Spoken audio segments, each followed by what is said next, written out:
What's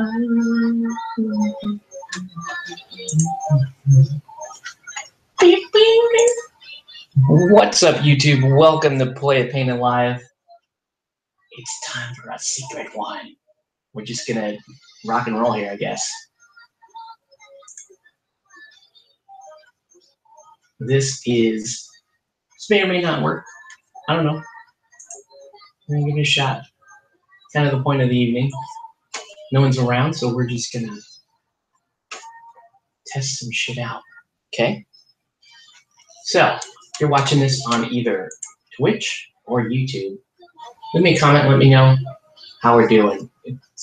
I'm not sure if this is, if it doesn't work out, it doesn't work out. But we're going to see.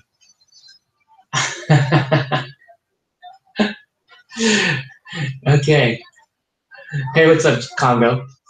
Welcome to the test stream, we'll say. Yeah, that's what this is. This is a test stream. Let me know if I'm coming in, if my audio is okay. I'll type it in here in the chat.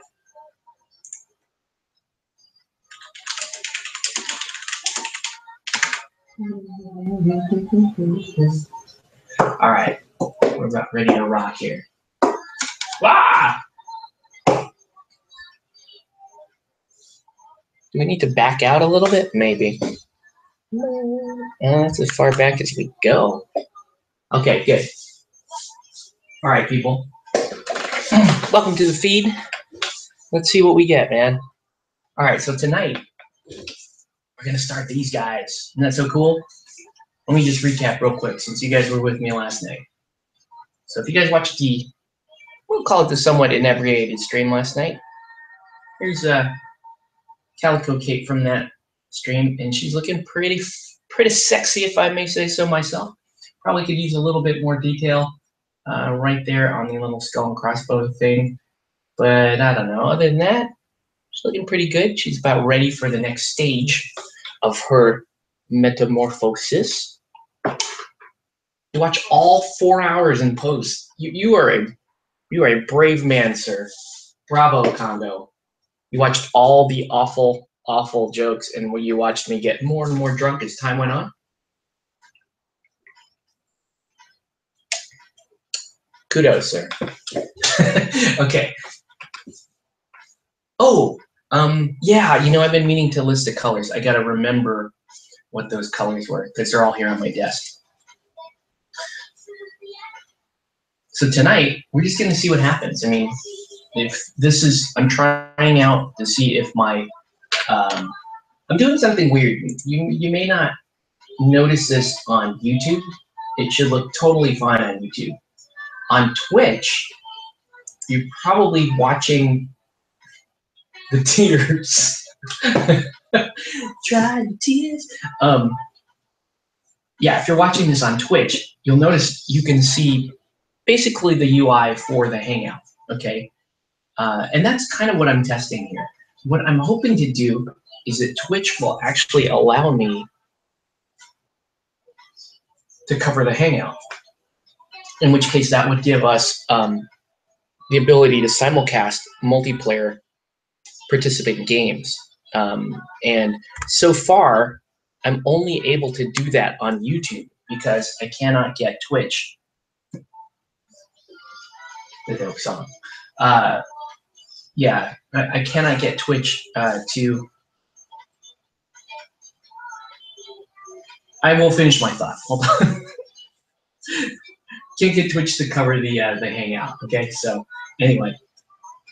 So tonight we're working on these guys. These are the Blacksmiths. Very simple paint schemes on these. So hoping to cook through these somewhat quickly.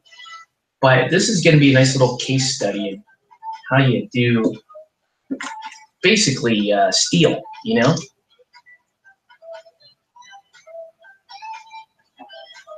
I need a lot of these guys. I need a lot of these things. You guys are wondering what I'm listening to? This is called Plastic Love by Takeuchi Maria, remastered by Night Tempo.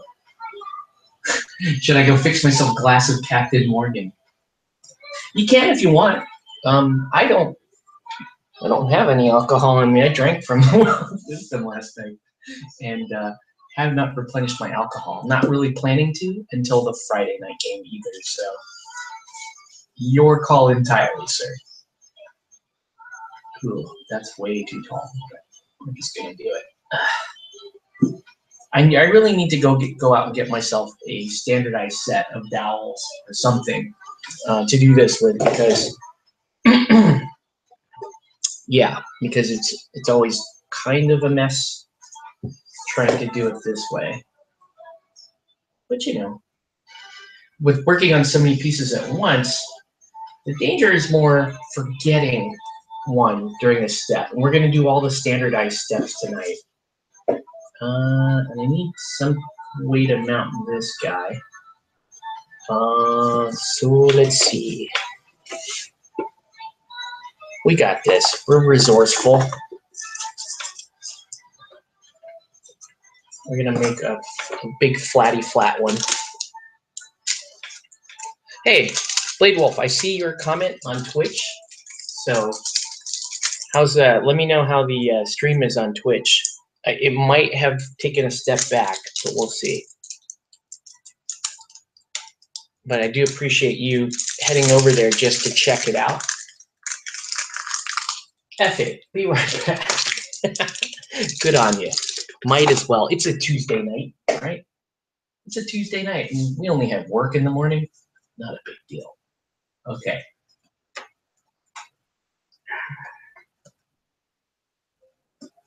And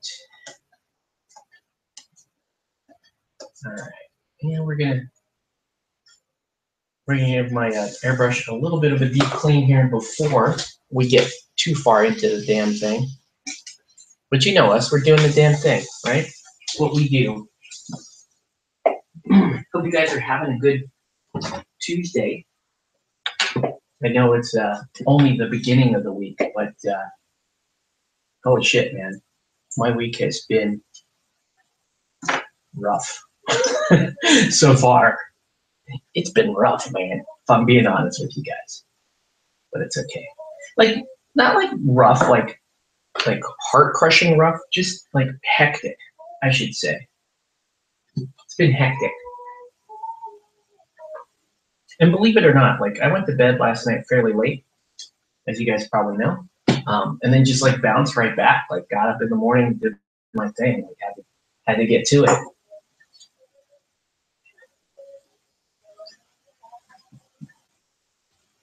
And I did go back and watch some of the stream.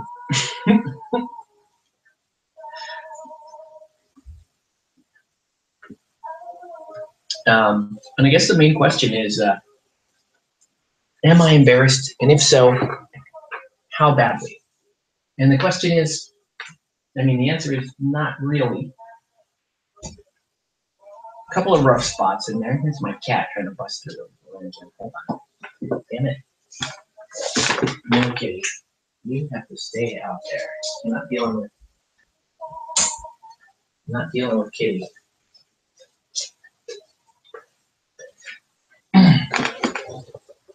Yeah, I wasn't able to be at the event because I had to put my girlfriend, put my girlfriend's dog down because of his foreign immune system. Ooh, that's a rough one. That is a rough day, dude. My condolences to you and your girlfriend. Tough to have to put down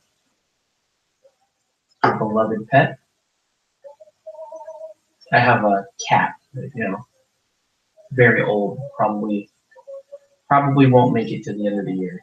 So, and it's, you know, he's been my wife's cat for, I don't know, 18 years or more. So, I mean, obviously he's been around a lot longer than I have as far as relationships are concerned. So that's going to be a rough one for her. And you know, you just gotta support when that happens. My cat is still. Oh, you like your dog a lot? Yeah, for sure, man. I don't blame you one bit.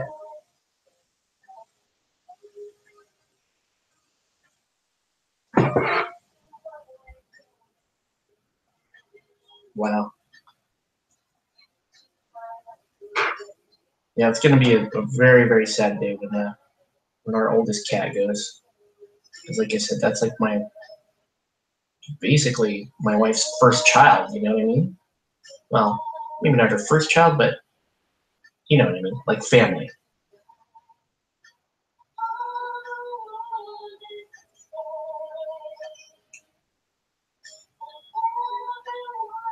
It's like getting a got your rum.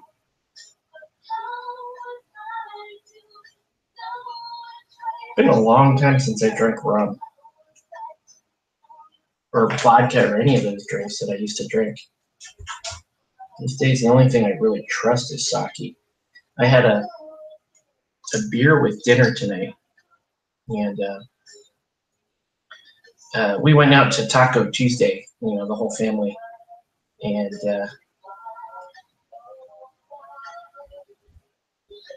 my little 1-year-old was doing okay, and then he got he got quite antsy at the end of dinner there, and I had just ordered my beer, because, you know, every once in a while, I'm not much of a beer drinker. Well, that's not really true. I like beer. I do like beer, but I don't have it much with my family. I usually have beer when I'm out, you know, away from my family, or, you know, if I'm traveling for work, or if I'm out with friends, I'll have a beer. But usually I don't have it with my family. But tonight it was just you know, beer sounded really good, so I went for it. Ordered it towards the end of the meal, and sure enough, you know, the beer gets here, and my little guy is starting to go nuts. You know, the big frosted mugs. Oh yeah, yeah. I don't blame you.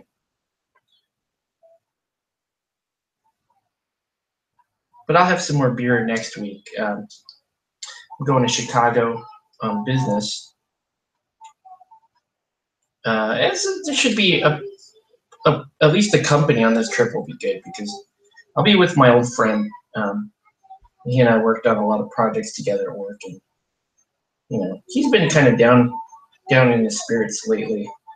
So I was like, well, okay, let's go hit the town and take him out, and we'll get a couple beers and just do the thing, you know.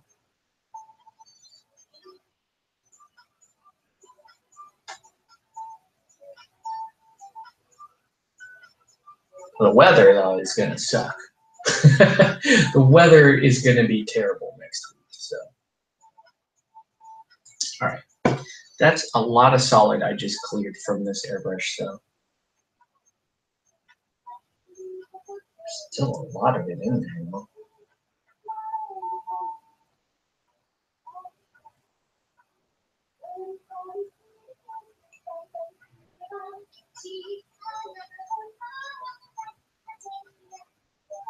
Freaking great Macross song playing right now in my room.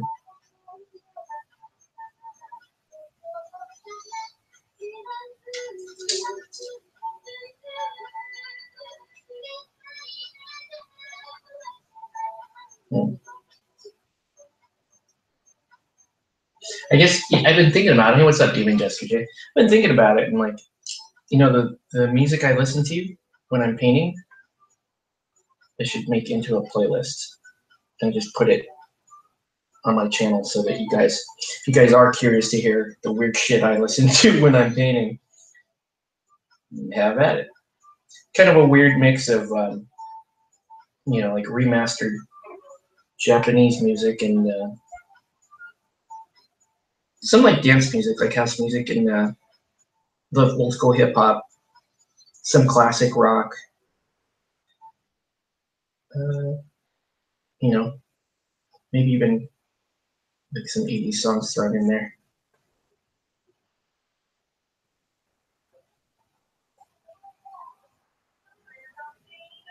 Man, I'm just trying to get that last little bit out, and I don't think I can get it. Starting to get like obsessive about it. And it's time to let that one go.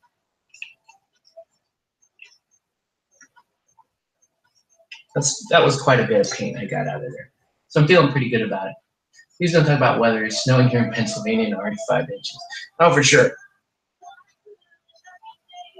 You don't want to hear about how awesome it is in Southern California right now?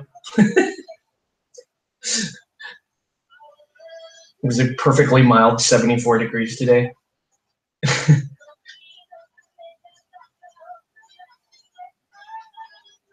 Like we get like 2 inches of rain, and the local weather people go nuts. They call it storm watch and all kinds of shit. Bring out a giant map and tell you how dangerous it is on the road. Which in California it is it's always dangerous on the road here in California because people are bad drivers. Or they're just effing crazy and they want to shoot you up and shit.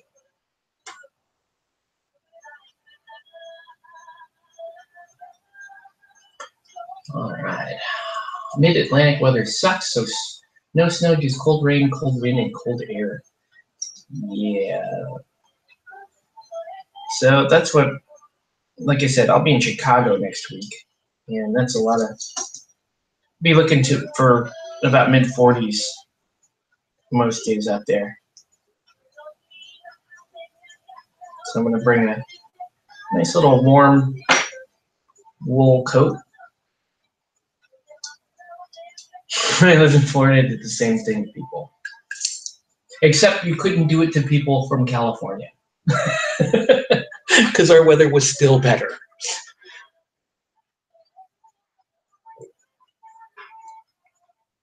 It's a little slower on Twitch, but oh well. Oh, thanks, Blade Wolf. That's a bummer.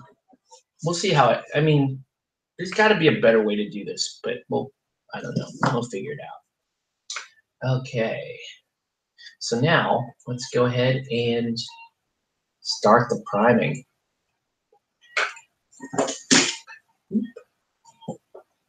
God, I really do need new airbrushes. I'm using the same air valve, basically, for both. And so, instead of using the quick disconnect, I'm using the freaking, I just spin off the valve.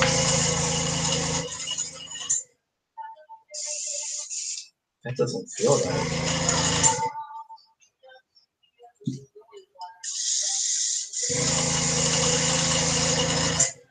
Something's still clogged in here.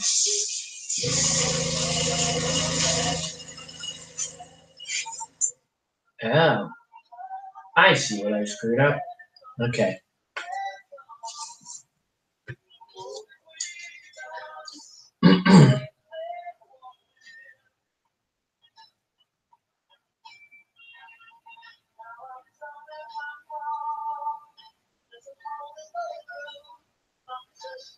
So right now, Crowded House is playing. Don't Dream It's Over. It's a dope song. Love that song. Been remade a bunch of times, but even like when they remake it, it's still decent. Because I mean, let's face it, like the original artists here, they're decent. They're okay, but they weren't like necessarily stylistically amazing. They were just sort of okay. Oh, there we go. Another con of living in lovely rural Maryland. I can't find aged Hibiki whiskey. Okay.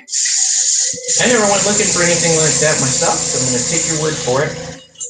And I'll be bummed on your behalf. All right, let's rock.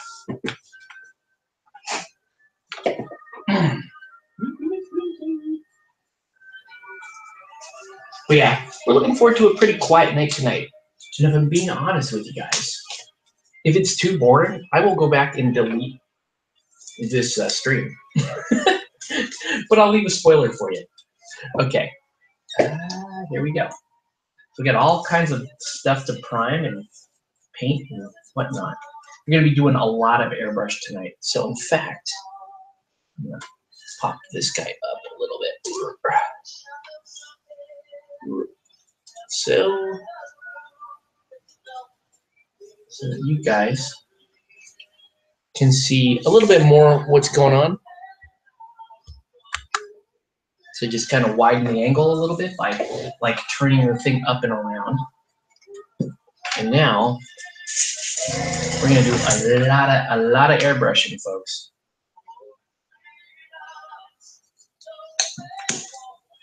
So if I don't have some kind of entertaining banter you're looking for, I hope you understand, or I hope you bear with.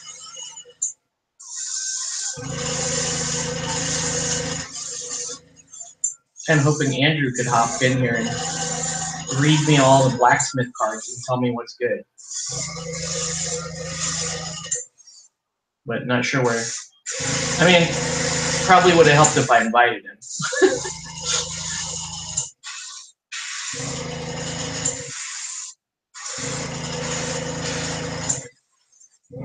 That's okay. We're not going to tell Andrew. We won't tell. Oh, there he is. Did you dry your tears? Send me the link, man. All right, hold on.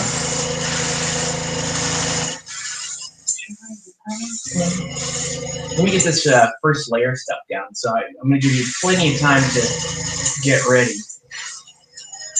I got to do 9 to 10 pieces of this stuff. All right.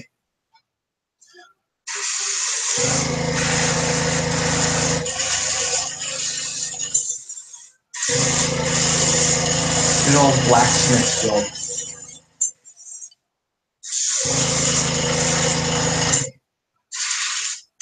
Night all. I have to get up early tomorrow. Wow, that was quick, man. But I appreciate you popping in. Have a good night, Demon Jester. Yeah, it'd be cool if you hopped in here anyways, because you can help out with the. You could help me out with the test the bandwidth here. Oh.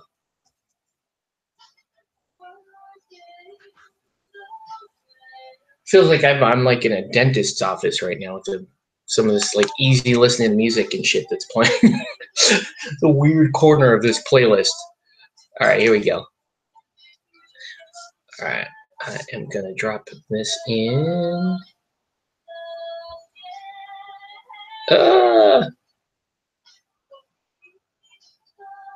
This is one thing is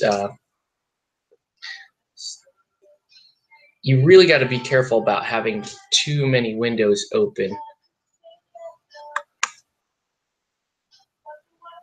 All right, here we go.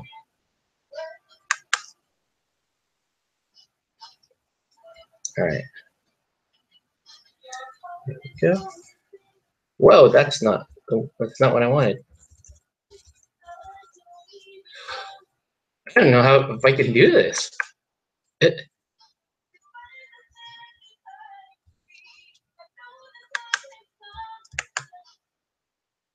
Wait. This is interesting. How do I? Oh my gosh, maybe there's no good way of doing this. Because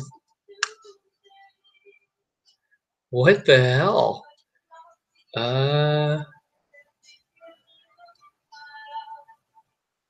How do I get the?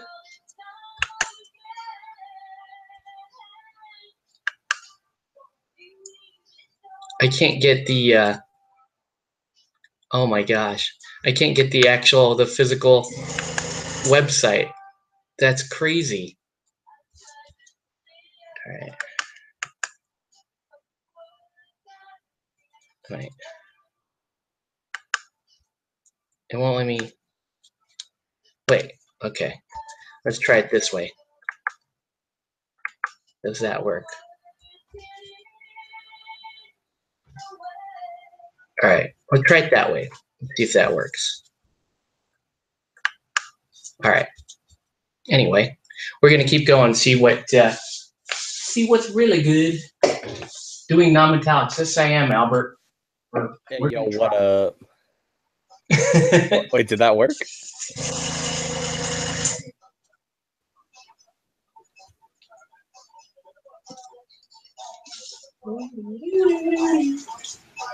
All right, so Andrew popped in, but I cannot hear him. Oh, hello? Can you hear me now? I'm saying stuff because... Hold on. I got it. Aha. Can you hear me now? Hello? Okay. I can hear myself on the stream, so I mean... No, can't hear you. I see that you're talking. Oh, that's so strange, because the stream can hear me.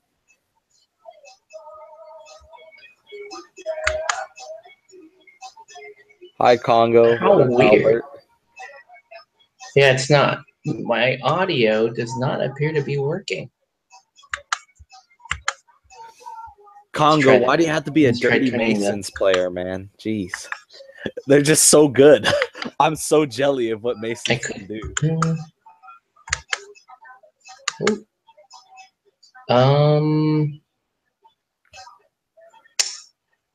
Maybe the audio renderer? Hello? You guys can hear him, right? Yeah, they could hear me. The hell?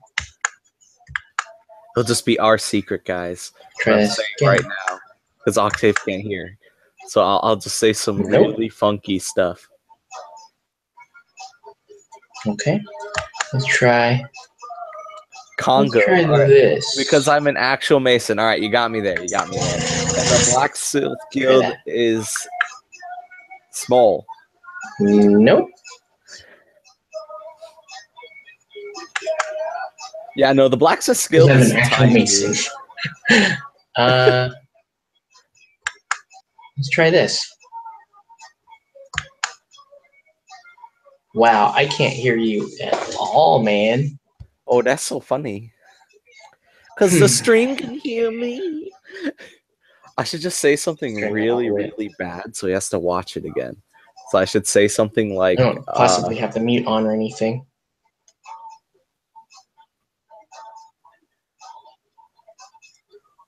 What should I say, guys? What should I say?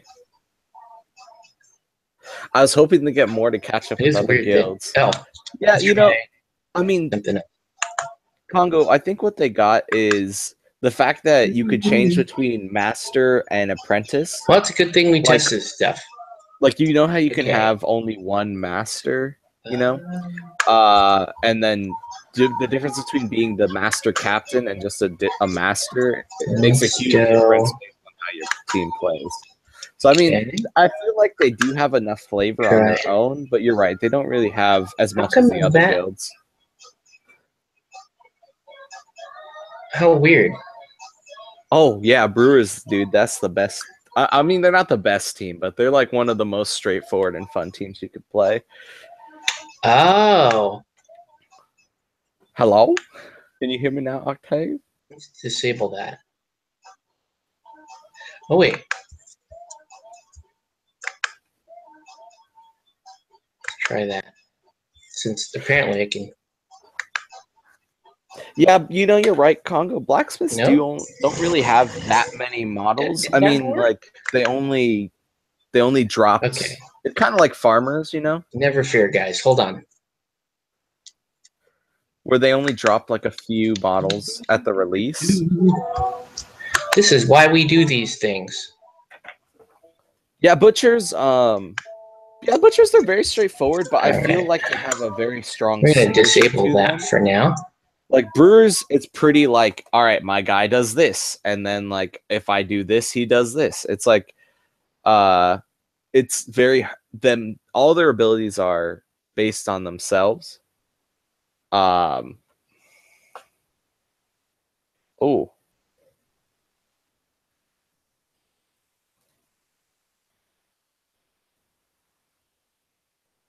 Hello?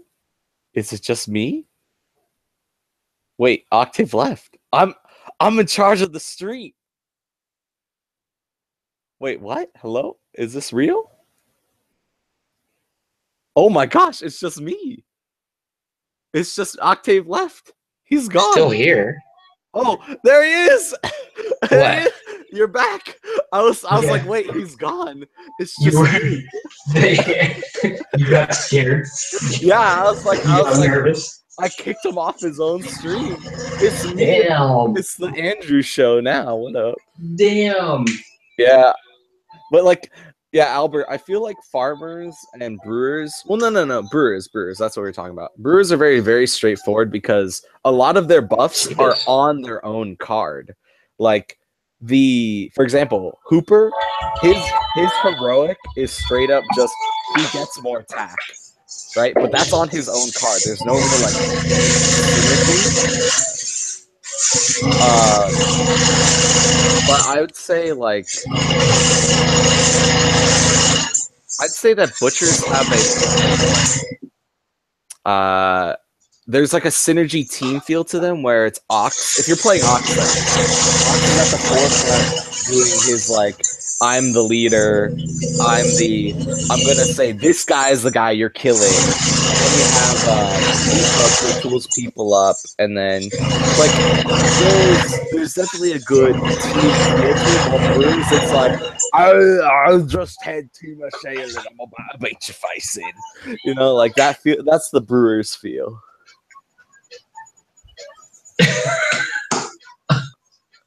I'm glad I just walked into that explanation.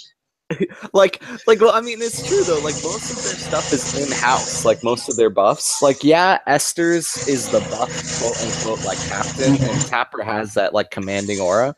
But I mean, like that's like one thing. Versus Butchers, it's like, all right, Meathooks tools you up. Like this guy does this, Ox does the aura, and then Ox does this, and then you get singled out here. Like they feel Brewers feel like they just want to beat your face in. Butchers feel like they want to surgically divide you and then cook you up to serve them. Okay, well, I'll buy it. I'll buy that explanation. Because it's like, if you're looking at Ox, right? His whole deal is like, oh, you could subtract their armor, you could raise your own armor, you could target a model and do +1 damage to that model. If you're in his aura, you get +1 damage. If you ult, you get another +1 damage, and enemies suffer -1 armor. Right? Like, Tapper's just like, if you're all close to me, you get 1 attack and +1 to the damage. That's about it. Like, Ox has got like 50 different things this brother can do. That's what Tapper sounds like? Well, I mean, like, I feel like he's deeper in the cups. Like, oh, you know. Hold up. I'm lying down, so I should probably sit up for when I'm trying to do impressions. Yeah, I'm gonna sit on my seat. Hey, come on, lads. We got a little game ball to play today. I'm the commander. I take a boss from the kitty. Let's play some game ball today, boss. I thought the Brewers were more Scottish. Yeah, well, just imagine Justin from Beasts of War, and that is every single brewer. Justin. We're bringing back Justin. Justin again every night with this damn Justin. He can't leave. Oh my God! Why? Let's see. The Brewers. It's shite. Let's take the ball and it's shite. And I feel like Hooper is secretly German. Like, I think Congo's onto something. I feel like Hooper is secretly German. Like, he does kind of look German. He's like, once we will be going to battle today. Well, I mean, my German accent's not that great. Yeah, I see him. As soon as he sees like a kicker, he smashes their shins. 99999, just smashing, going to town, drum rolling on their shins. I will break your legs as if they were made of balsa wood. Have you heard of the story of Mr. Glass? An Oktoberfest laugh. You won't even want Mr. Friends. I will pop you in the face.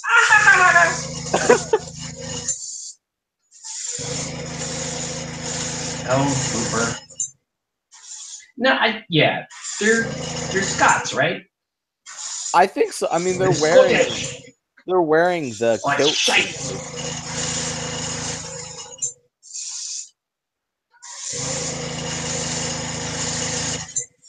see. All right, but wait. Back to the main event. To be German. Don't be funny. Once you're not funny, you're not German. Yeah, but that German laugh shit is funny though. Yeah. It doesn't happen very often because they're, Germans tend to be pretty dour. But but that German laugh gets me every time. It's true, man. Back to Blacksmiths. Back to Blacksmiths. What would the Blacksmith sounds like? Would they just be American? Would they just have like an American accent? I don't know. I feel like Anvil would just be sounding like Gandalf, or like a really rough Gandalf. Like if he said "You shall not pass," it would be like the deepest thing you've ever heard. Okay. You know what I'm gonna do? I gotta do this. Let's see if that trick works. There we go. Let's see if that works. Okay. No. Yeah, it works. It'll keep it on this thing. Oh, it'll just keep it on you? Yeah, because I think it's like a little confusing if it switches like to that thing. For the people that want to watch me airbrush for like 3 hours. No. 3-hour airbrush. Do you really feel you're a blacksmith? It's a 3-hour, baby. Don't worry. What if they had the painters and plasterers guild? That would be a pretty sick guild for Guild Ball. That would be pretty sick.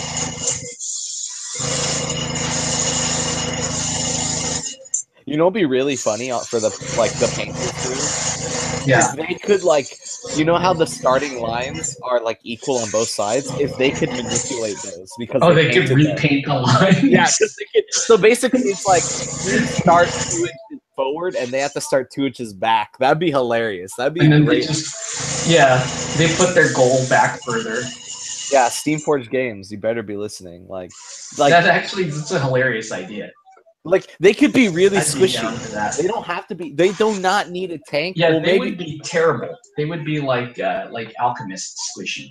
Will be funny if they had one like super tank just called Drywall, and like he doesn't do anything besides just stand on the field. Yes. He just gets people sick because you punch him and he just makes a cloud. You just choke on the cloud. Yeah, and if they had like that one renegade, and then he gets mold, and then you die. Oh god, they have that one. They have that one renegade member called Asbestos. You know, he has a special synergy with the Drywall. Dude, I love these little obstacles that you get. With these those are sets. They're so dope. All right, yeah, but talking about the Blacksmiths, there's 2 characters that have 7s on their playbook. Iron and Sledge. They have 7 columns? No, they have on the end of their playbook is a damage. 7 damage? Oh, shit. And the funny thing is, they have a bunch of like add net gain hits to their like attacks. I think. Oh god. Amber has singled out. And his ulti is add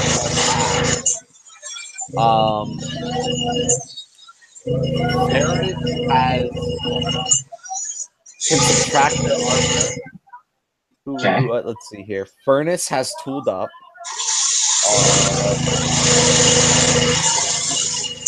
Oh yeah. Hearth has the net hit, +2 net hits. And Sledge has +3 net hits on his. So you're auto hitting 5s, right? With Hearth and Sledge. And you like here's the funny thing. You auto hit 5 and your 7 is on 7. Right? So you pull this boy up, right? And you're rolling I think it's like 5 or if you're on a charge, you're rolling 9 dice, right? And you just need 2 to hit to get the 7 and 3 for a wrap. So, like, if you roll up and charge with Sledge and get 5 net hits on the you're doing well over 10 damage. You're doing 12 damage. Bam! Yeah, no, this guy is crazy. I mean, like, obviously, that's if everything goes your way. And, like, you buff this guy at a crazy time. But, I mean, like, you could one-shot. Like, let me put this in perspective. You could one-shot Vitriol, like, any defense 5 except this. Like anyone that has defense Harmony, Hemlock, that's a lot of defense 5, like low damage track characters like that. Yeah, like literally any kicker. So like you just point sledge, and the thing is, it's an auto hit, so it doesn't even matter. Like, and then you just tool them up for like the added like cherry on top. And the crazy thing is, here's the other crazy thing is Pile Driver, which is his net hit thing, is not once per turn. So like, if you do your charge and do like 10 damage, and for any reason, like that kicker's not dead, you could pile drive and get an automatic net 3 hits for another 2 damage on the auto, with tooled up would be 3. So like, let's say on your charge you only did 7 damage, and then on your second attack you do an auto guaranteed 3 damage, they're dead. Like, and the crazy thing is this guy's melee too, so you can't even counterattack. Interesting. Yeah, no, Sledge is definitely like one of my favorite models right now. And the thing is, if he's by Anvil, he can cast Pile Drive for 3 bucks. So, yeah, he's crazy. That was a lot of things. Like, that's a lot of technical discussion for this group. Yeah, no, I'm not trying to knock you, bro. I'm just like, that was a lot of things that just went by. The one bad thing, though, is the number of... Yeah. Oh, sorry. Go for it. No, it's okay. Like, the thing is, he's only 12 health with 4-1. So, like, this boy is literally the definition of a glass hammer. Yes. Actually, speaking of that, the Blacksmiths just aren't healthy. Like, only the Masters have above 15 health. The Apprentices are all weak. Yeah, that's interesting. And the thing is, you're forced to take 3 Apprentices. So, like, the only one that's tanky is Iron with Tough Hide, and he's only got 15 health. Yeah. Okay, there's a lot of comments that just went back. Other guild members would... Okay, Hysterical Games is kickstarting an air combat game based on the Battle of Britain with orcs and dwarves. Orcs fly wyverns named after British planes, and dwarves fly birds named after German planes. Oh. That's a thing. Thanks, guys. A lot of random comments. Drywall would be a dedicated goalkeeper. You know it. Well, here's the thing. In the Painters Guild, I feel like that would make sense. They just build a wall in front of their goal and be like, try and make the goal, man. And then they would go out on the field real early before the match and just like repaint all the lines to screw with you. That's kind of rad. Like, I feel like that'd be so cool. Like, that would be like, most of their synergy comes from manipulating the board and not the enemy players. Oh. Like, Morticians is all about enemy manipulation. Like, the players are being manipulated. But, like, Painters would straight up be like, oh, yeah, no, screw you guys. We're just going to mess with the board itself. All right. Here we go. I think it's to emphasize masters know what they're doing. The apprentices are learning not only blacksmithing, but the game. It is an interesting... Yeah, that makes sense. Okay. I feel like Cinder is going to be an auto include for a lot of people because all the apprentices are so weak. She's like one of the only ones with unpredictable moves. So that's going to keep her alive for a long time. And she's an archer. So like her special ability is you can make an attack on a model 6 inches away from you. As if that attack was more like what you were trying to do. And she can like auto apply the burn condition, so it's harder for the enemy to get close to her. Like, she's definitely really good, but as soon as she gets into combat, she's dead. Like, because she's a 3-1. Yeah, she can decoy up, but she's only got 13 health. With unpredictable movement, though, like, as long as you're not fighting people with reach, you should be fine. Okay.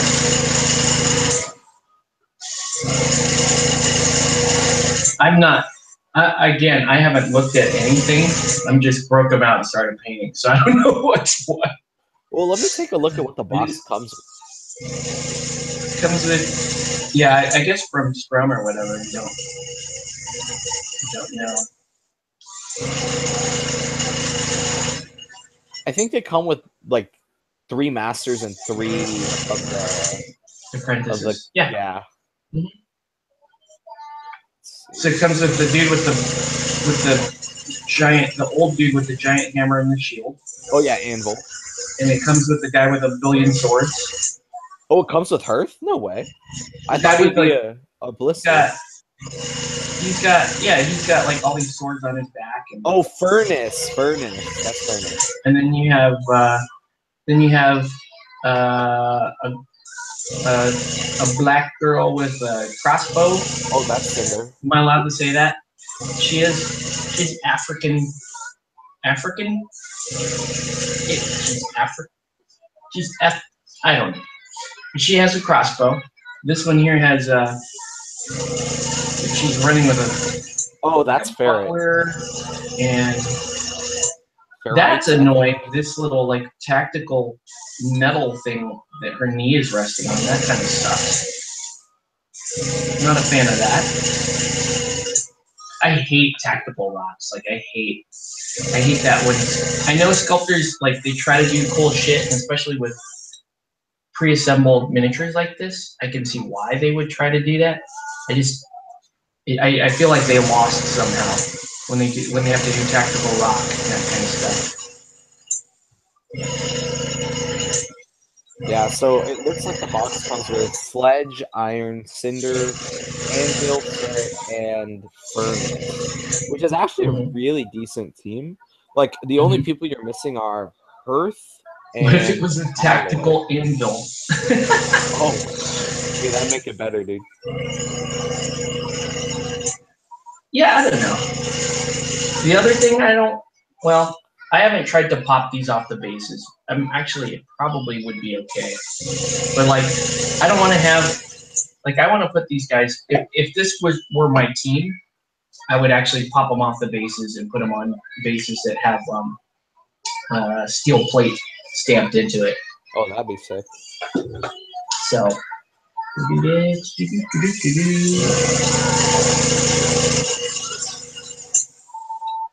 Yeah, that's actually pretty solid. So if you wanted to go like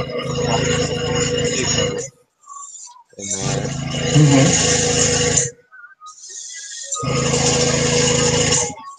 I do like their goal.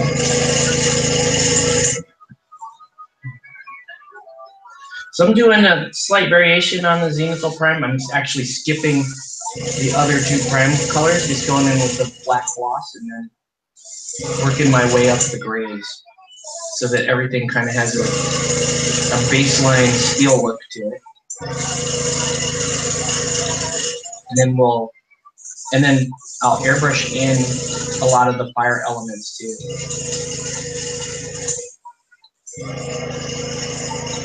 Like this may be one of the easiest guilds to paint.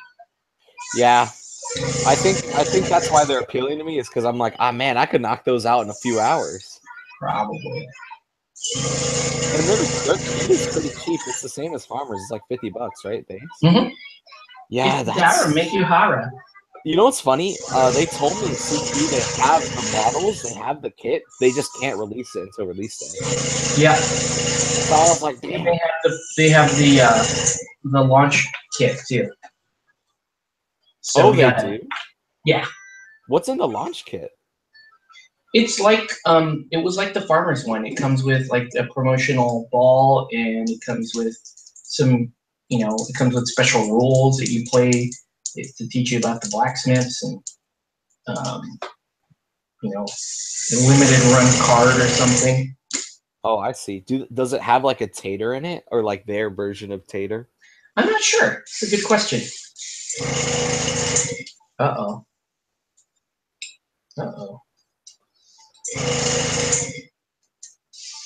So speaking of that, like I want to run a Thresher list, but the problem is like without Millstone, you have no influence, and Millstone's not out yet. So I'm just kind of like, I want to run this list, but I'll only be running at 10 influence. That's interesting.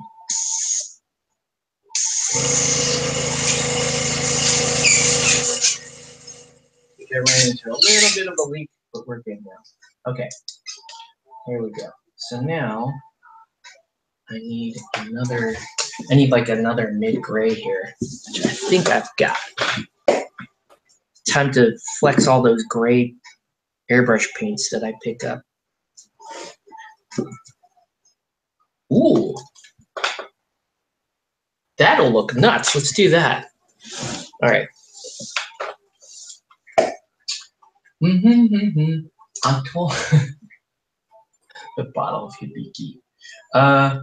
Yeah, this is, so I'm going to give this a little bit of a bluish tone on these models, and then just go to a sharper white. Oh, that'd be sick. So let's see how this works. Always got to work with Mr. Tryhard here first.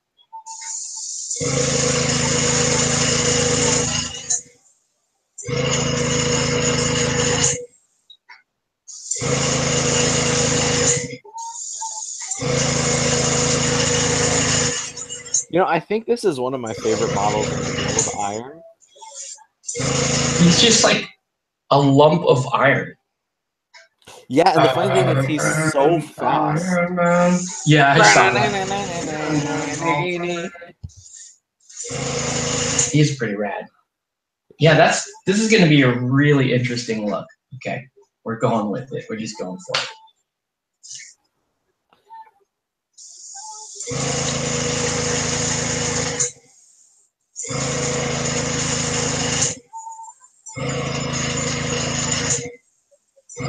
Dude, these should go by pretty quick, man.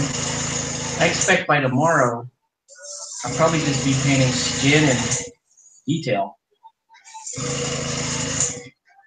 Yeah, Blacksmiths, like, they seem like they'd look so good with just a very simple paint scheme. I think the faces took a hit. Really? You think the mold quality went down? You know, from the metal models. Ah. They just can't sculpt the same kind of expressive faces they used to be able to do. I mean, on the bright man, side, that really does bug me. Oh, the rock? Ah, that pisses me off. Whatever. I mean, on the bright side, we're getting like 6 models, a terrain piece and a goal, and a ball for $50, which is pretty crazy. Right. Like, and you get a set of cardboard tokens, right? Yep. And the health wheels if you used them. Yeah, I feel like they try to copy X and all that. I'm like, no, don't do it. No, don't do it. Don't do it, you guy. Right, someone commented to me on the Facebook. On the bright side, plastic won't chip if you drop it. I live in the middle of nowhere. I live in the middle of nowhere. Oh, okay. So my friend was driving through the hood, and like, he literally said, if I don't reply in like a few hours, I'm dead. And so like, he didn't reply for a couple hours, and everyone was like, "What the hell? Is this guy actually dead?" And he's like, "Nah, I'm just at my job." I was like, "Wow, you troll!" Like, we were actually all worried for this guy. What? Yeah, because he works in LA.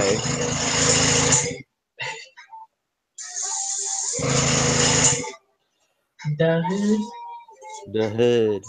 Hey, Oxley, what do you think about the Mason Brewer train pack? I like it. It looks a little big, but I like it. Yeah, like, do you think it would find a use? I mean, it's only $40 or like 36 on Mint Market. For all like the impassable terrain, all like the obstacles, rough ground, a forest. Like, it's not a bad deal. Yeah, I think it's a good deal. Don't spit on me. Yeah, Congo, I'm very tempted to get it too, but then I'm like, man, that's just more butchers or the next guild that I'm gonna buy. I'm gonna get that pack. Nice. Oh, Octave, I was talking to Kelly, and we have a loose leaf date for the Wrath of Kings tournament. Yeah? What day is that? December 17th. It's on a Sunday, but I was like, cool. It's all right. Like, I'm pretty sure people would still make it down. Yeah, I think people will still show up. Because I know for sure Cody, Kevin, myself, you, Mark, there's a reasonable chance. Yeah, Sunday gives me a reasonable chance at making it. Nice. Yeah, because she said there was a Saturday available, but there was like a Destiny Star Wars tournament going on. I'm like, oh nope, we're gonna get kicked out, shoved to the corner by the Star Wars lightsaber wielding boys. Nothing but Star Wars. Yeah. All right. Let's switch to the next color. Looking pretty good, man. You look half done. Yeah. All right, Octave. Real question. If I was to get morticians, what would you buy to make like a cool team? Well, with the caveat that I've never run morticians, but I've painted them. I still like Obulus. I don't know why. I mean, I can see why people abandoned Obulus, but I still think he's a really, really good captain. So I like Obulus. The other players kind of confuse the shit out of me. That's what I was thinking. I do like the idea of like Vet Graves and welcome back, Label. I do like the idea of Vet Graves, the Worm Pile. I also like Brain Pan and Memory also look really cool. And I like that. I like Cosset for some reason. I like her, even though that's like the model that gets the most complaints is Cosset. But she looks so cool. She looks, well, she's got the crazy rule and stuff. Like she's kind of cool. I've seen people try to run Cosset and Rage in the same list, and I don't know, it just doesn't work. Like pick one or the other. Yeah. I don't know.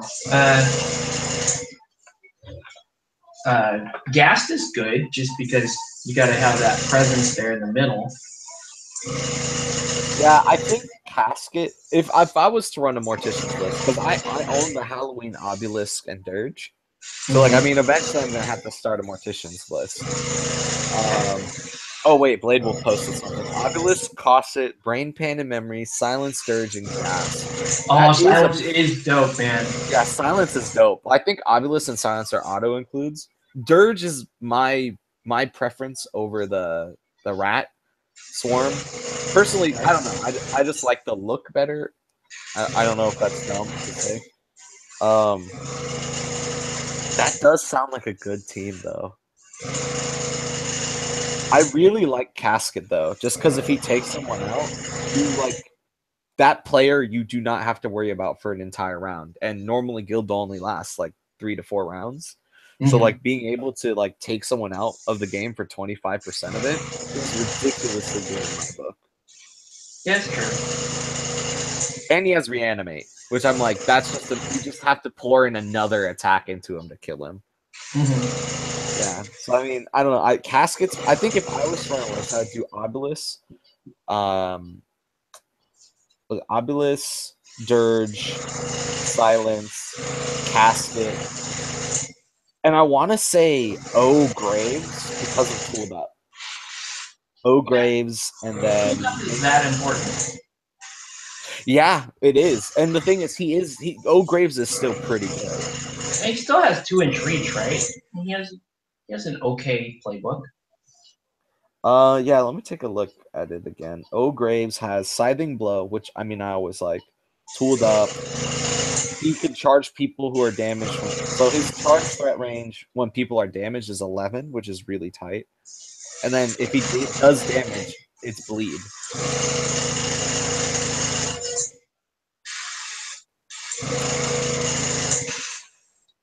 Yeah, so I mean, like, I would run O Graves, Casket, Obelisk, Dirge, Silence, and then I think I would go Memory and Brain Pan. Or Bonesaw, because Bonesaw is just that good of a kicker. Bonesaw is just that good of a kicker. People hated Bonesaw forever when he first came out. Because he wasn't really a true striker, so people were like, Mist, just run Mist. They run a lot of Bonesaw. All right, Congo, I have a brewer's list for you. Take Esters, all right? You take Esters, O Spigot, right? And then anyone else. Because Esters can throw out 2 AoEs that deal 3 damage each, which is like a total of 6 damage with a burn and rough ground attached to it. And so, like, you can throw that out every turn, and it's just ridiculous. And it's from 10 inches away. So, like, what are you supposed to do? What are you supposed to do? Lurker pointing in, hey, what's up, Plane Walker? Yo. Is he on Twitch? Yeah, he's on Twitch. Hey. That's the one thing you can't see from where your vantage point. You cannot see the Twitch comments, but which is weird. Oh no, actually that makes sense that you can't see the Twitch comments. Just based on how I dolt out the scene.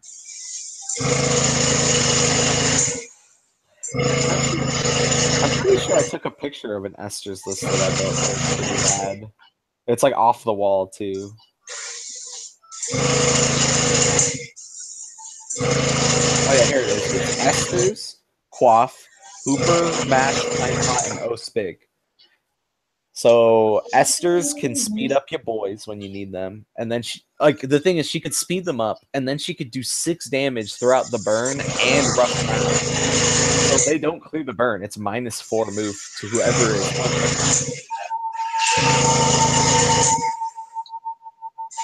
And Spigot, Hot. All right. You know, yeah, Pine Pot. Here's the problem. Here's my problem with Pine Pot. I like him a lot, and I ran him the other day. Like, if you need a dedicated striker that only runs on 2 influence, like, he's your guy. But if he's not tooled up or an aura, he's not going to be doing that much damage because you're only rolling 6 dice, and his playbook on 3 is 2 damage. So, like, you're only going to be doing, like, 2 damage. But then again, you can attack 5 times in a turn, or 4 times in a turn, and then do a smash, which is just brutal. I mean, if you need like that extra bit of damage, I can't do that. But he is slow and he's a medium base, so I mean, just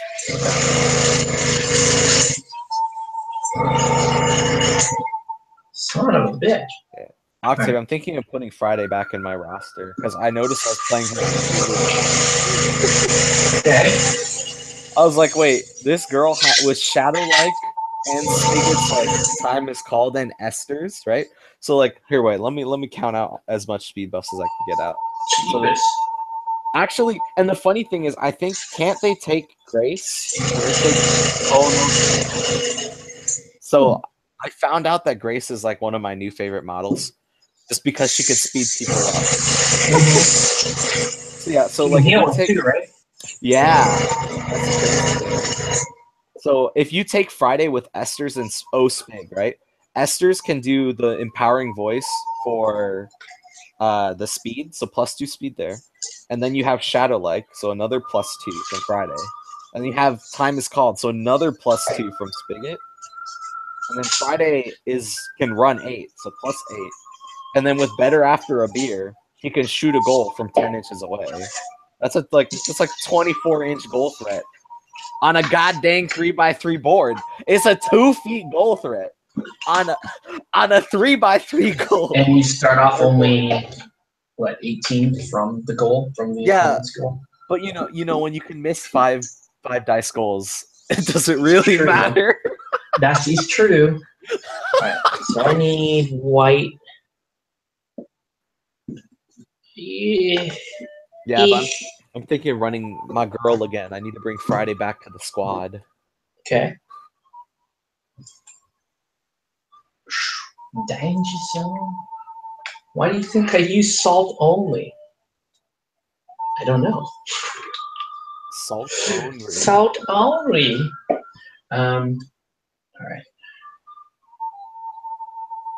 We're gonna stop and do a quick dry brush. Oh yeah, salt is ridiculous. If you do Where'd They Go and then you do the grayscales thing. Oh wait, no, it's not grayscales. Who is it that has Get Over Here? Is it Jack? Yeah, Get Over Here. Jack.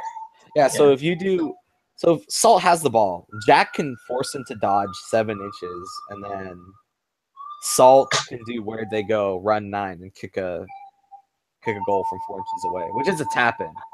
So I mean, you only need 2 dice. Never mind. You only need like 5 dice. All right, here we go. Bing, bang, bang, bang, bang. Yeah, no, Salt is actually really good. It's just I like the blind on Tentacles a lot. Oh, that's cool. Tentacles has blind. And well, now that I have Dead Salt, tears out for the homie. Did you dry your tears for the homies? Sure. But I have Dead Salt from the October spook box. Oh, that is right.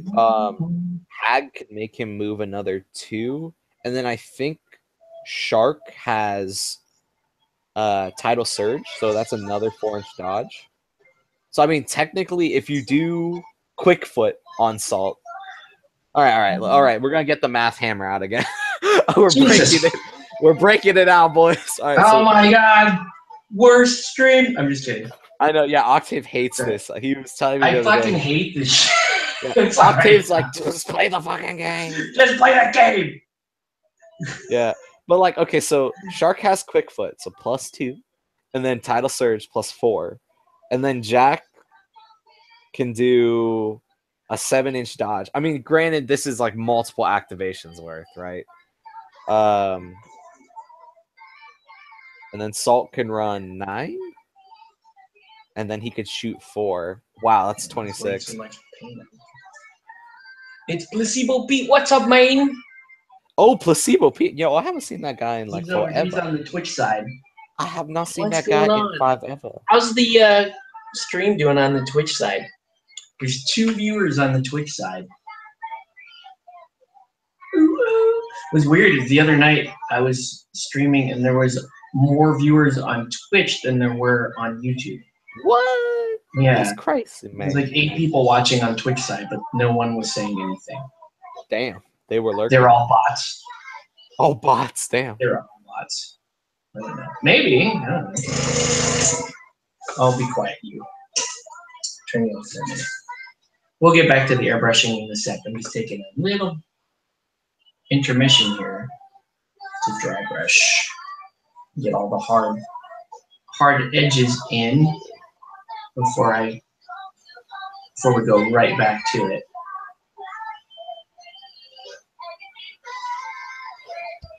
I'm not gonna lie, Octave. I'm so jealous about how good Masons are. They just have such good players. Masons are amazing. Why not you just play Masons? Because I don't want to join the dark side. Are amazing. I like their models. I like Brick. I like the way they play. But like, too many people play Masons.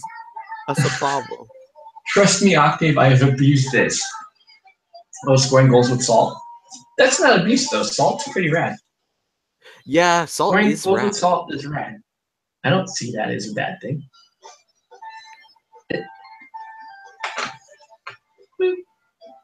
All right. But yeah, I do want to play a couple games with these Blacksmithy. I may not actually even want to play them myself. I just want to see them on the board a couple of times and see what they're like, what they're about. I feel like I wonder if they fit my playstyle. What do you like? What do I like? In Guild Ball? Tell me about yourself. What do you like? What do you like? I like I don't know. I just like really cool characters. I like good sculpts. So I like good sculpts, and yeah, and I like I don't know. I like scoring more than killing. I feel like Blacksmiths is such a mixed bag though that it's like I like to have like consistent damage dealers, but really I only like most of the time when I get it when I take a takeout, it's because I have the option to do it, or because it will help me facilitate a goal later in that turn or the following turn. So I don't really go for takeouts as a means to win the game. I go for them as a means to help me win the game through scoring. I see. Yeah, I feel like which is why I can't really play fish, because it's just their ability is just too it's just too limiting. It's just the play style is too limiting. Yeah, you might like Blacksmiths then, because it's basically that's what they are, is a mixture of how can we either beat your face in or score a goal this turn, or do both. That's cool. Yeah. Oh wait, Congo commented, too many people play Masons. Those too many people aren't reporting their games. It's true. Kevin, why aren't they reporting their games? Yeah, and even though I like the old Decimate promo sculpt and her name sounds more Mason-y, the current Brewer sculpt is very. I agree with that, but this is the thing: is I actually have a friend in the who's local, besides Octave. I mean, Octave's my friend too. You know what I'm saying? But like, there's another Masons player local that I game with like maybe twice a week, or like if not, we at least try and grab 2 games on one day, and he's definitely like could have logged about 10 or 9 games, and he was just like, no, I didn't like the sculpt. And then they resculpted her, and he's like, shit. He's like, I should have logged those games. So damn it. That's probably why. But I mean, Decimate, a lot of people hated that sculpt. Yeah, Decimate, however, did have like a history with the Brewers, so I think she should come back to the fold, and that way I can get another player. Right. He loves buff men playing ball. Oh yeah, no, dude, buff hands. Haven't you seen Top Gun or Fist of the North Star? Yeah, dude. Blacksmiths are buff Masons. Have you seen Tower? Tower's like arms, dude, are as big as like a dude's head. Tower been hitting the gym. Tower trying to be the next captain. I liked the Russian feel to the first sculpt. Yeah, I could see that. But the people is, not the people. The problem is so many people hated that I feel like that's why the Masons were just like, no, we're not going to fight in this one. Buff man, dry your tears plays. It's dry your tears. Okay. Trying to decide, do I go in with the black ink now, or do I do the heat effects now? I think I do the black ink first, because then the heat effects come in after. Just talking to myself. I feel like, I mean, this is the cool thing about this channel. Sometimes I feel like we're in the comment stream with a bunch of painters. Other times I feel like we're in the comment stream with a bunch of gamers. And so right now, I think we're in with a bunch of gamers, and I'm trying to paint, which makes this very interesting. If Dizzy were here. Yeah, that we could try to bring balance to the force here, but no, I don't mind it. If we're talking game, let's do it. All right, does anyone out there play Wrath of Kings? We gotta change gears real quick for a quick second. Go for it. Because I want to talk Nasir for a second. But I am also a Kadar player, so the first promo sculpt spoke to me. Yeah, that's true. I didn't go to Mason because I was like, everybody's grandma was playing it. I know, Blade Wolf. That's what I was saying. I do want a Mason team. When we first started the scene out here, the SoCal scene, there weren't that many Mason players, and then suddenly, especially when Hammer came out, a bunch of people went Mason. And I was yeah, Masons. Yeah, no, Masons are tight. That's the thing, is Masons are one of the best teams, period. Hands down. I will say it again today, tomorrow. Like, Masons are one of the best teams. I just don't see myself playing them because they are one of the best teams. Fair enough. Let's see. Blade Wolf. I do want a Masons team to paint, though, or teaching purposes. Yeah, no, they're sick. And I mean, you can get them for so cheap with that 2-player starter box. They're one of the best teams to learn the game with. They are. I want to play Wrath of Kings. Well, Congo, you came to the right motherfucking place. All right, I'm going to tell you right now, Go on, look up Wrath the King's rulebook. It is 9 pages. It is the easiest read ever, and that game is so much fun. I want to start playing it. Blade Wolf, same thing, man. Hop on the train. Like what? Like go to the Google.com, hitting that search bar. Wrath of King's Rules is for free. 9 pages. It's for free. All right. Izzy brings balance to the force. Unless you get me WGC Chung and a few other guys from her stream in chat. What the heck? Wait, what does that mean? Oh. WGC? Oh, she's talking about Chung. Oh, okay, I see. I like how Nasir. Well, Congo, you came to the right place, buddy. I just built an entire Nasir army. Oh, Blade Wolf, guess what? You just came in the right place too, buddy. I play Gortish and Nasir. Ask me your question. Octave's like, what the fuck just happened? I'm just painting, man. I don't know. All right. Congo, let me tell you this. All right, House Nasir, they are so cool. I have a model of a giant samurai boy with wings and 2 swords. That brother is so cool. That brother, he's so cool. And then, like, I don't know, they're just...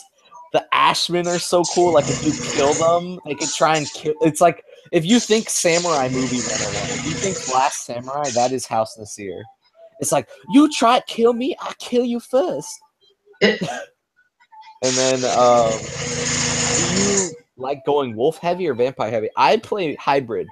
I play the, what's her name? It's like the Harley Quinn looking model with the 2 weird finger hand thingies.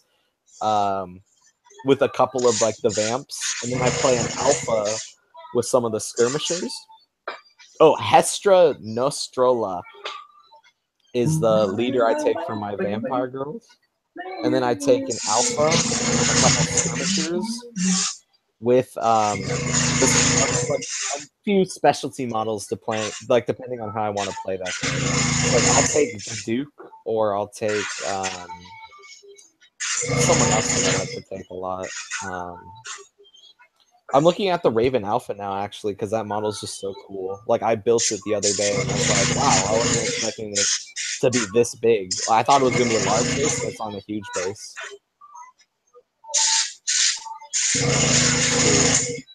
Honestly, I love the Ashmen. Yeah, no, the Ashmen are really sick. Like, everything about them is just samurai. If you like Afro Ninja, or no, Afro Samurai or Samurai Chapu, if that's like your shows, like Nasir for you. Because like here's some of the rules that are insane, right? These are 1-point infantry, mind you, right? They're 7 speed, right? They have act with certainty, so if they are killed, they can try and kill you before they die, which is so funny. Like I'm like, that's from the movie. And like they can deflect arrows, magic attacks with parry. Mm-hmm. They only like to fight one-on-one. They're all about like honorable one-on-one combat because that's how they get one of their buffs. And then they can counterattack people if they can. I'm like, if you like that, if you like the samurai, this for you, man. I need Plaguehearse, though, for defense. That is true. However, I've seen a lot of people go, like, full, like, damage. They just go all Ashman or Ashman with Fellhammers, and that's not to work. Let's see. The Fellhammers are dope, though.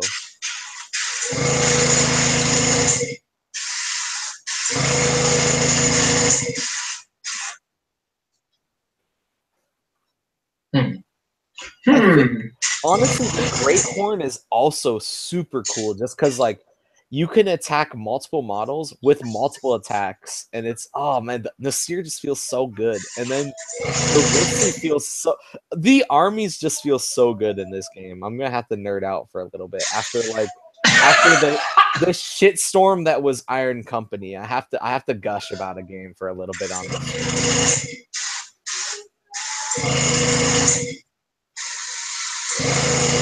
Oh, dope.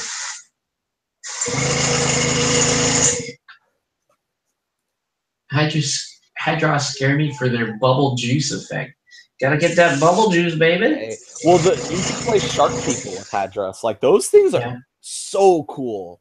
Like Cody runs Hadross here, and like he's a good Hadross player. Those shark guys are disgusting. And then let's see, what did Congo say? Nasir, Gritzy, and the Chinese Celestial Army. That is true. The Celestial, like the panda and the tigers and the elephants, those guys are sick for Xiaohan. And then what's he say?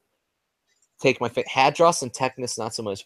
Technus, though, has some really cool sculpts that are going to be coming up. I think I was telling Octave about this the other day. It's like the Battlesmiths, and it's just a bunch of girls with dual-wielded hammers in heavy armor, and they're looking like they're about to wreck someone's head. The shark people are mean, and the giant octopus. Yeah, I haven't played against the giant octopus yet, but the shark people are so cool. And like Cody straight up murdered 2 of my wolves off of like a back strike.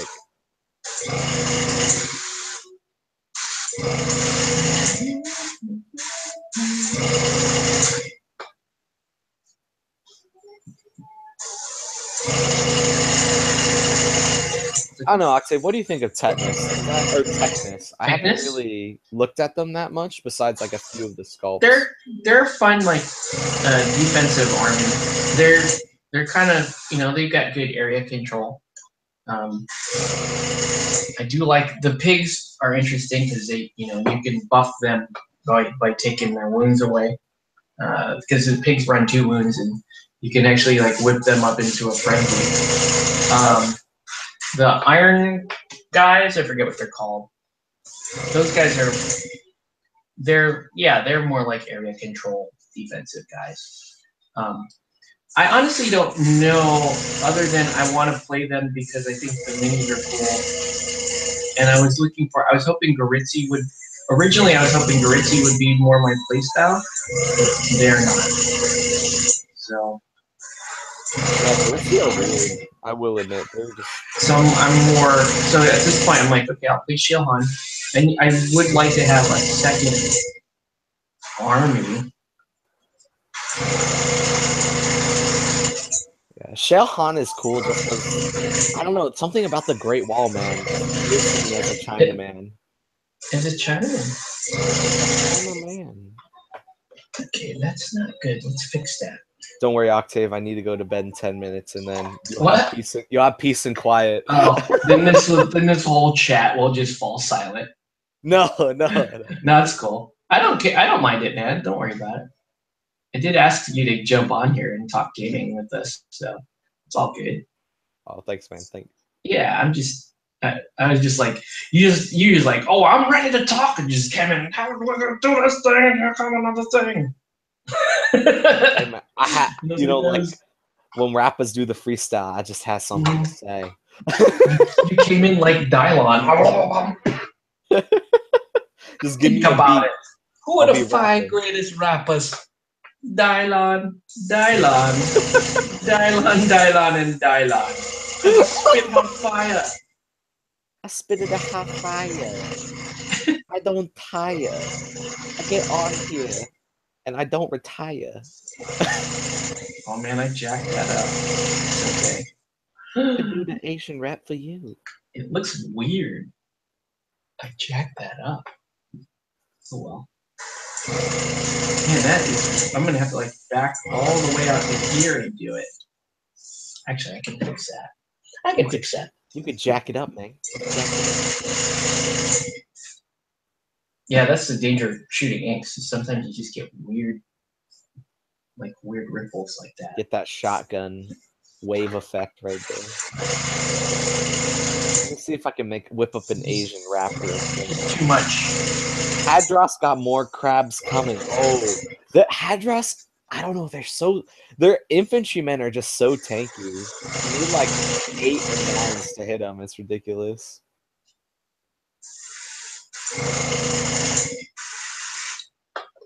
Pretty good.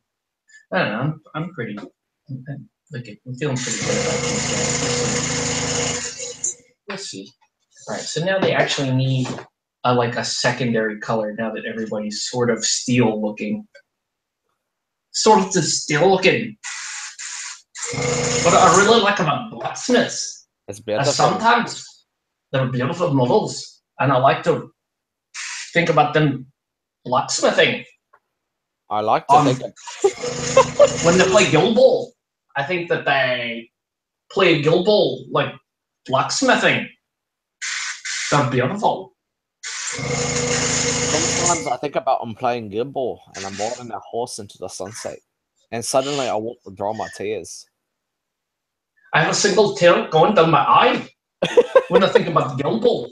It's rolling down my cheek right now as we speak. It's so beautiful. Well, strong man's like this one. He's a strong one. They call him Iron because he just stands there. Make me dry my tears. Not the greatest fighters, but they can take damage. Yeah, Hadros, their leaders do most of like the work because they get all their damage from the assists. And then they do crits on 9 and 10, I think, is what the Crabman leaders do. Because they have unyield or no. The Crabman. Can't remember what that rule is called. Alright. Okay. Looking pretty damn good, man. I cannot remember. Right. Let's get them some like brown pants or something. Let's do a bunch of brown. Oh yeah, critical blow. That's what it is. I think like so they crit on a 9 and a 10, and then they all just assist their captain, and then he just wrecks Duke in one go, like Cody did to me, and I was so sad. I was like, wait, but he had like 8 wounds left. And he just one-turned it. All right. Whoa. I think they're mad about dog piss outside. Oh, again? The dog keep damn pissing everywhere. The dog is pissing everywhere. So mad. I put my bags down on the floor for a second. That dog be whipping out his penis quicker than I could say too. Damn dog, pissing everywhere. Dog be pissing everywhere. Oh, we just lost a viewer because of that. Fuck. Yeah, they're like, damn dog. He's like checking on his own dog. Because his dog be pissing everywhere. That's why. It's like, you know how many pee pads I buy a month? Because this dog be pissing everywhere. Oh, God. So let's do brown pants. Oh, Octave, so what's our plan for this season? Do you want to do another Batman demo game where we don't just beat each other up? I don't know, honestly, because I think we're gonna have more people that want to play. Oh. So we may have to play at CQ or something. Oh, it's Jose. Yeah, because Jose's talking about he wants to come out in the game, which is cool, but I don't think we can fit. If I could fit 3 tables in here, it wouldn't be an issue, but there's no way we could fit 3 tables. So I think we're gonna have to dry your tears. Dry your tears. Play some Guild Ball. Yeah, I think Thursday night they've got some people there, but it's not. They definitely have 2 tables available. We could put down. Yeah. No, we'll just make it. We'll make it happen. Actually, because I'm traveling next week, I do actually want Jose to give me a couple of movies on my laptop so that I can watch something on the plane. Oh yeah, Jose was talking. He said he had. Oh, go for it. Sorry, my bad. No, you go ahead. Oh yeah, I was talking to Jose and he was like, "Yeah, I got butchers that I want to sell." I was like, "What?"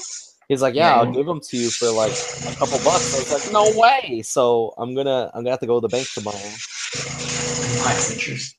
No way. No way. Yeah, he's like, if I could find them, he's like, I'll just toss them your way for like not too much money. And I was like, that's okay to me. I like to do the butcher.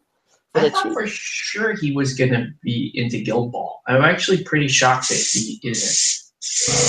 What's he rolling right now? Is he still running Infinity mainly, or like what's his game? No, he's not playing any games right now. What are you gonna play? So he's probably. I think I think on Thursday he's gonna play Batman. Oh, very good. Yeah, because he is into Batman, and he had me paint a bunch of his Batman stuff. Yeah, I mean, he might as well start playing that. You know what I'm saying? Yeah. No, he's got crews and stuff for Batman because I painted them, and he's painted some other ones too. Well, damn. Why does she have weird belts on her thing? Is that Cinder? Yeah, it's Cinder. Got a lot of weird belt, you guys. Got a lot of weird belt. Nasir, Shalhan, Goritzi, and Tetris. I'll take into all 4 factions soon. Yeah, no, Congo. It's definitely a game that if you want Nasir and Goritzi, you can buy the starter box, and that comes with a relatively like if you buy 2 of those, you'll be pretty set for both of those factions. You just need to maybe pick up like a specialist box, which is literally like $20 on Cool Mini or Not's website or Miniature Market. Like you choose your poison, or your local GS if they still carry Wrath of Kings. So like that can knock out 2 of your armies that you're trying to buy. Shelhan and Tetanus, you might have to go start. I don't really know too much about Shelhan or Tetanus. I played Shelhan. Yeah, Octave's like your resident on that one. So if you got any questions, direct it to the Shelhan. To the Shelhan, Great Wall China man. Let me tell you about the China. I love Shelhan. They are sick. They're really, really flexible faction, but they have they do have like a couple of things that I consider to be somewhat critical flaws.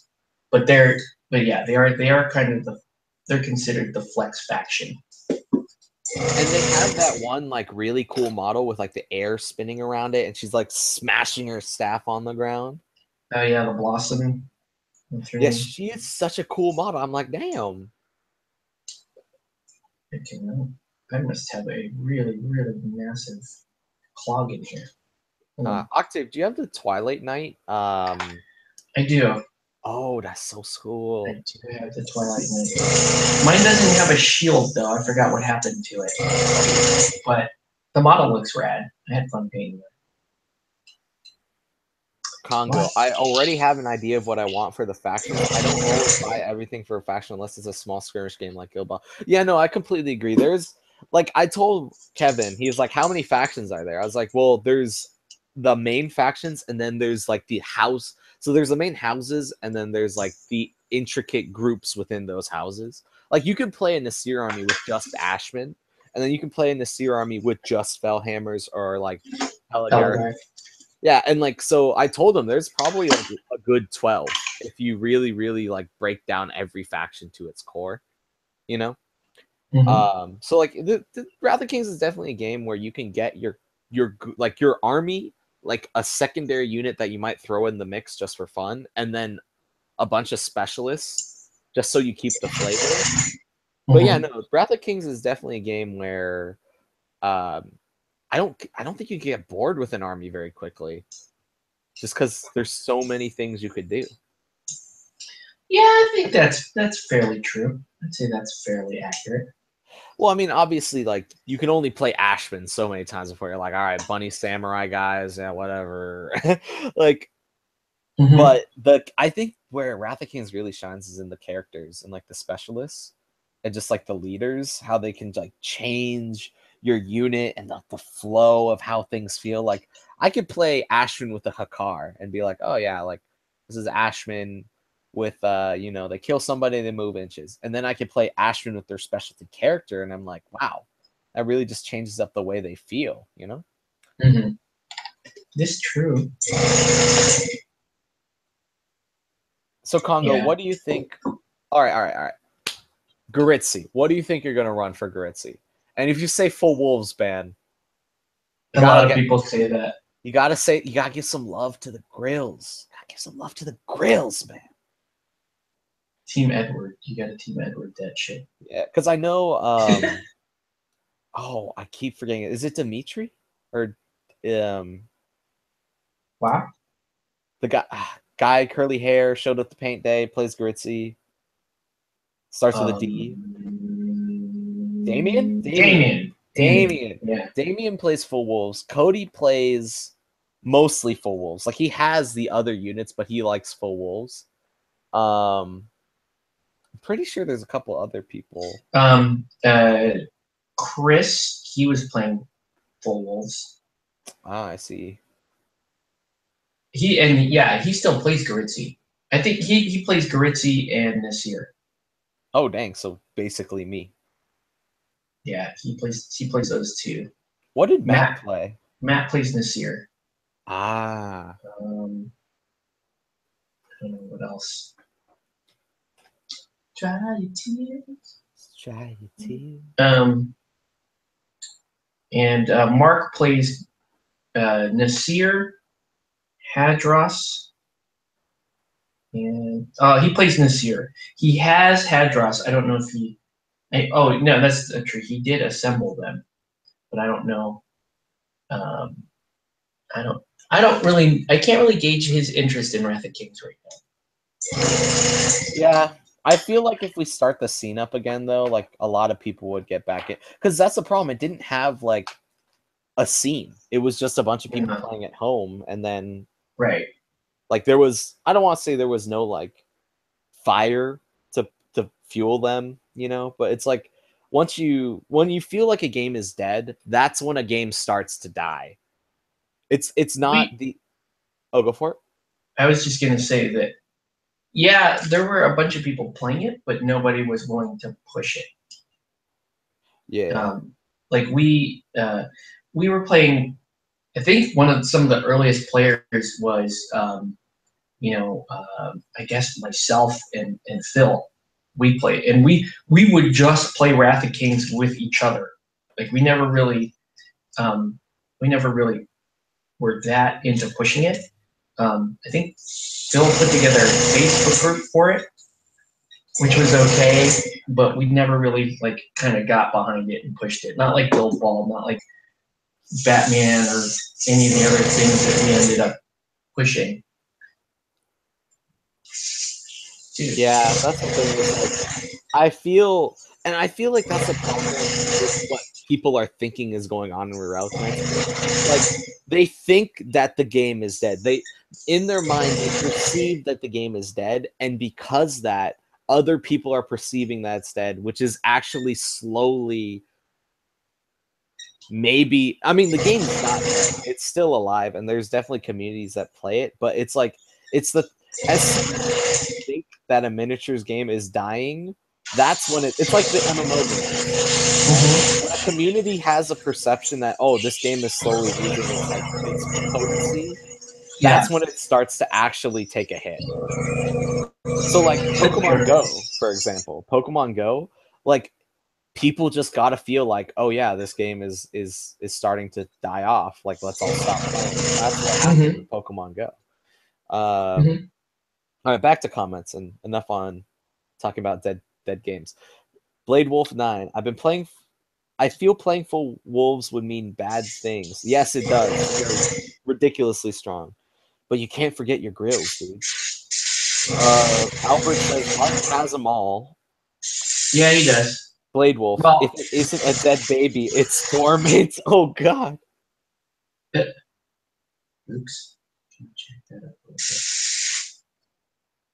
Oh yeah, no, I agree. Relic Knights is definitely not dead, but that's what the whole fiasco was about. It's like, I feel like this is becoming who I'm here to sell my army page. Well, yeah. I think what you're trying to say is that you can sort of use mass suggestion on miniatures games to kill a miniatures game. Exactly. If you say that it's dead enough times, people will start to believe you. They'll start saying it's dead, and then before you know it, everyone believes it's dead. And so once you believe it's dead, then you're not going to put any effort into trying to keep it around, and you'll just walk away. Yeah, see, that's the thing is, Relic Knights is definitely not dead, and I believe what Blade Wolf's saying, it's dormant. Like, but that's the thing is, like, especially with social games like miniatures games, if you have like a forerunner, like let's say, okay, miniature wargaming, right? I'm gonna use them because they're like everybody knows them, right? And miniatures wargaming came out and said, you know what, 40K is no longer fun. Like we're kind of like we're not into it.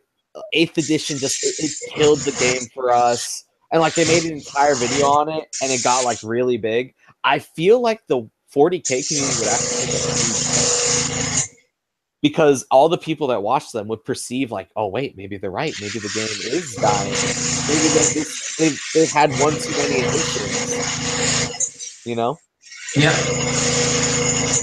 I mean, like obviously 40K is such a big game that people will be playing it even if like W fucking made the like you had to use gold bullion to buy Space Marines. You know, like no matter what, people are gonna play that game because people think it's a big game. You know? Yep. That's my point. That's the thing. Is like miniatures games. It's so like fight or flight for people. It's because people are terrified that they're gonna get into a game and not have anyone to game with. That is true. And so they don't want to be, and people don't want to be the first to start a miniatures game. Like they don't want to be the first people. There's a, you know, what we do, like being early adopters of shit. That's not. Most people would consider that an enviable position for miniatures games. Like, oh, you play all those weird indie games, right? So half your games die, and you spend all this money getting into it, and then begging people to play with you, and then like half the time it dies. So they look at that and go, that's not really worth my time because they have to that. And so for us, though, we're like, no, we're gonna like. For me personally, I kind of look at it the other way. Like, yeah, I could go get a game with 40K just about anywhere, but that overall experience isn't worth my time. So I'd rather spend that time, you know, trying to play something that I like, even if it meant, you know, having to put the extra effort to promote it. Yeah, I've kind of jumped on that boat too, Octave, especially now that like I'm no longer in school, you know, and like I have a lot more time on my hands. Even though I have a full-time job and I pick up a couple extra shifts here and there, but it's like now that I'm on the flip side of like the time and effort coin, I have a lot of time and I have expendable funds to put into my hobby. I'm looking at it and I'm like, dude, we could do so many cool things with these smaller games and like grow communities around them. And like a lot of these smaller games are great games because they have to be great. Like you can't have a small game with shitty rules. Like you can't have an Iron Company that's a Kickstarter. People would look at that shit and be like, all right, that game's dumb. I'm not gonna fucking put money to that. Right? Like you can't have that type of like shenanigans with small games. So most of them tend to be really good or else they just don't flow. Right. No, I hear what you're saying, for sure. And that's like, it's weird is, based on where I'm at with my 2 kids and all that, I should be on the side of like the 40K and be like, you know what, I don't have time for this. I just want to keep my armies and then show up to the game store and play in a tournament and that kind of thing. But I just don't look at it that way. I look at like my weekly game night as like, this is important time to me. This is time away from my kids, and I better be doing something I really enjoy. And if I have to just push a little bit harder so that we're playing a game that I like to play and I like to paint, then I'm willing to take the other side of that coin.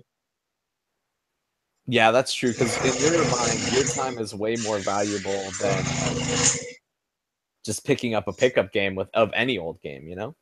Right. So yeah, I see where you're coming from with that. And like, oh wait, Congo said my local game store still stocks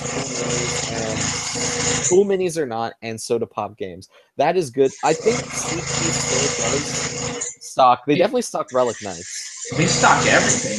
Yeah, that's true. I have dead games. I crack out with people every once in a while. Yeah, I mean, like if you have a friend group that's willing to like play with me, like, then be our guest. Yeah, like I still want to play Eldorado every once in a while. Yeah. Oh, speaking of like 40K and all that, I feel like power gamers cannot get behind dead games because then they can't power game. Yeah. Because what noob are they gonna crush if there's nobody? Like, because normally when it's a tight group playing one game, everybody's on like about the same level. Yeah. Versus like 40K, you're gonna have that like 15-year-old or 13-year-old kid rolling up with his Ultramarines, right? And you're just like, oh, easy win. Can't wait to get like in the next place of this tournament. Right. Like I feel like power gamers cannot play smaller, like as Octave put it, indie games. So that really takes out a big part of the community, which most of them are power gamers, unfortunately. Yeah, and even the other thing I was saying about 40K is like, yeah, you could find a pickup game, but who are the people looking for pickup games? They're usually not the fun people that you're hoping to game with. So, I know some people have a really, really hard time getting out to get a game, and so like they're limited to playing pickup games of 40K. But like I used to do that when I traveled a lot more for work. I would go around the country and play pickup games for 40K.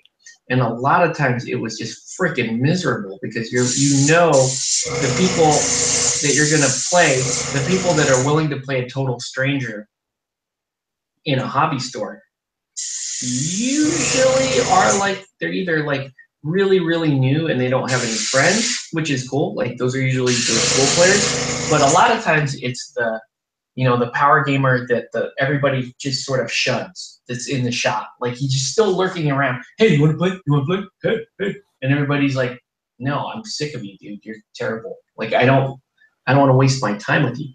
That more often than not, I would run into that guy.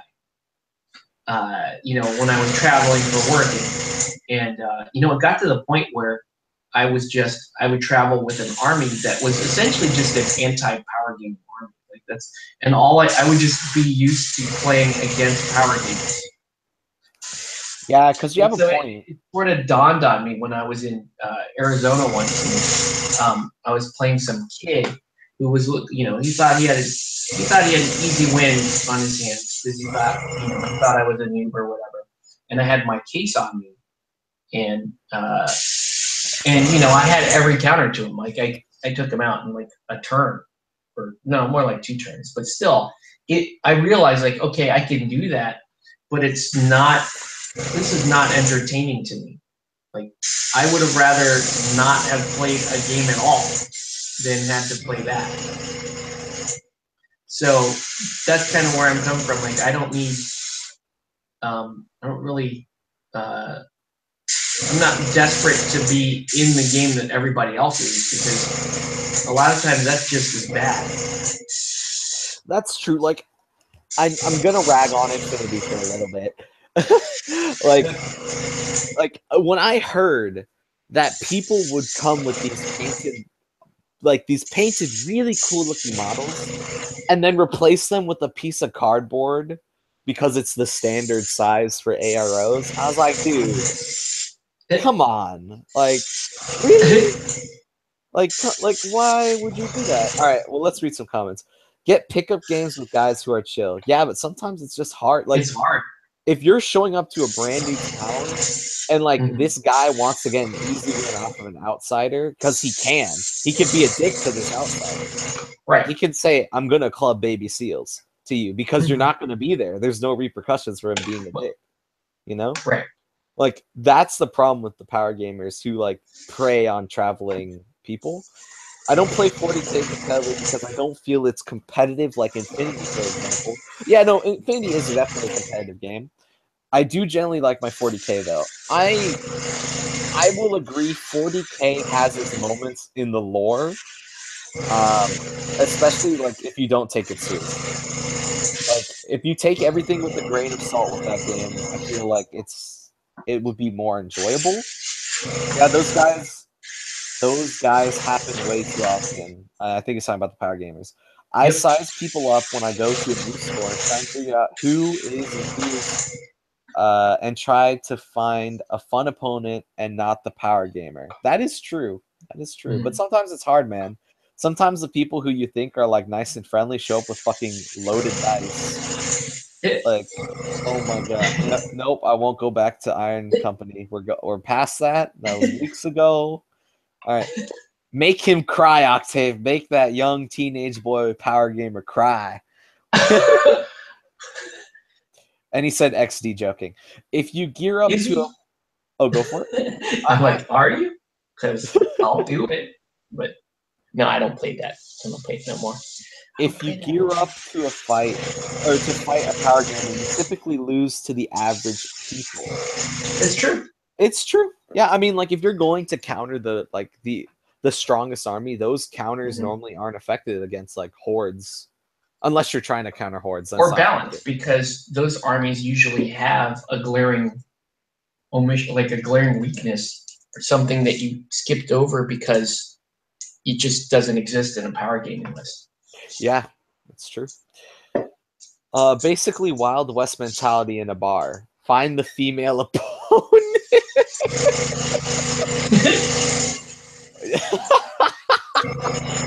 You know what's funny about that? What? Is when I used to travel, when I was traveling and I used to bring Malifaux with me, I'd run into a lot of female opponents playing Malifaux back in the day. Wow. That was actually fairly common that I just run into a female opponent. And you know, they're super friendly and you just play a friendly game. Very nice, very nice. All right. Explain to them you want a fun game, not a game which is a censored doing ramming the butt. Oh god. Oh, damn, Blade Wolf, it's only 10 o'clock. In the butt. Ram in the butt. Damn, dry your tears. I buy a kit for a game and sit at the hobby station, sit there and just watch people. Sometimes I pass up a game offer until I get a general idea of the little clicks in the store. Female opponents are chill. Yeah, you know, that's been my experience. I've run into a couple of intense ones, but even the intense ones are like super cool anyway. I've never fought a female gamer before. War game. Well, you were about to. Oh yeah, but we can't spill the beans. Really? You haven't? Go to Kingdom Con. There's a bunch of them there. We're going to go to Kingdom Con. Yeah. There's especially Relic Knights has a couple. They have a few. Yeah, I need to dust off my Relic Knights. I know exactly where all my stuff is, thankfully, unlike Ninja All Stars and Super Dungeon Explorer. But, like, I know where all my Relic Knights are. I need to dust them off. I need to paint some more of them. Like, I am pumped. So now I'm doing the little Bernie burn. Like I'm gonna do the like heated iron look. Yeah. All right. I gotta definitely go to sleep in 10 minutes because I got work early. All right. So you guys can sit here and watch me paint, and we can rant about shit. Yeah. Talk about power gamers. Yeah. Man, Kingdom Con has a lot of female opponents. Well, I've never been to Kingdom Con, but this will be my first one, which is the next one. Oh, Kevin said he wants to go too. So that'll be another guy. More the merrier. You know what? I think me and Kevin could probably split a room, but I don't know like if his wife would show up. That's the thing. So I don't know. I'll drop the hint to him and see if he wants to share a room. Otherwise, I just get one myself. I had fought a female Magic the Gathering player the one and only time I played a Friday Night Magic. Nice person. I've seen one female 40k player and a few other. I can count females I've seen or faced on 2 hands. Yeah. Well, here's the thing. I've never well, actually, no. I've seen Sarah when we did the arcade tournament for Extra Life. Yeah, Corey's wife. Yeah, Corey's wife. I have not played her though. That's the thing. She's actually pretty damn. She was getting pretty damn good at arcade before they quit. She had a no army. Yeah, no, that's what she was running. And she was like, she would play more and more games, and she was picking it up and starting to understand like what she should be doing. And Corey was a good player, so like he made her a lot better too. Yeah, do you think the whole saga of a certain person at CQ kind of led up to them quitting? Like, those two? No. Okay, good. Because I remember, I think she was one of the opponents of. Yeah, she was not happy about that game.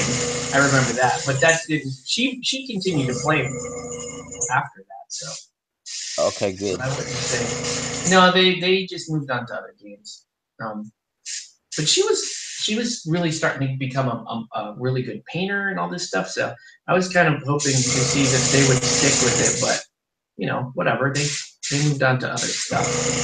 Corey kind of has the gamer ADHD, so I can't really blame him. Yeah. Blade Wolf, my girlfriend has 2 Guild Ball armies now, which was on her choice. Damn, man. Nice. That's a good influence right there. Playing a Guild Ball. I think you have to, like, if you want to convert your significant other into games, you have to start off with, like, the easy shit. You can't just drop them right into, like, the power game. That's true. Like, you gotta start out with, like, some board games, and then move on to the tape measure. You can't hand them the tape measure. Dude. What the fuck this? Well, it depends on the lady too. That's true. There's some of them that you could drop directly into war games. So I think it depends on how competitive they are, because I feel like that has something to do with it. Oh, I would agree with that. Farmers and Morticians. Some Catan? Settlers of Catan, I think. Yeah, farmers are dope, dude. That's what got me in this game. Along with, who else was it? I want to play Butchers, which after I own Union, Farmers, Brewers, Hunters, Fish, and now I'm getting Butchers. It only took 5 factions for me to get the one that I originally wanted. Some are just out for blood. Yes, that is true. My wife, she likes to play video games, and she can get competitive with like fighting games and that kind of stuff. But but yeah, there's like a 0% chance she would ever play a miniatures game. But I guess if she did play a miniatures game, she would probably play something fairly competitive. Like I would think she could probably play. I could see her playing. Well, actually, I could see her playing Batman. I could see her playing that. I could see her playing like Malifaux or something like that. But she would be fairly competitive. I see. Yeah, I feel like that would definitely help if they have a competitive streak in them, because like that's what these games kind of are, Mm-hmm. No, she wouldn't have. But I mean, she wouldn't. She doesn't like spatial type games like that. So definitely not Guild Ball.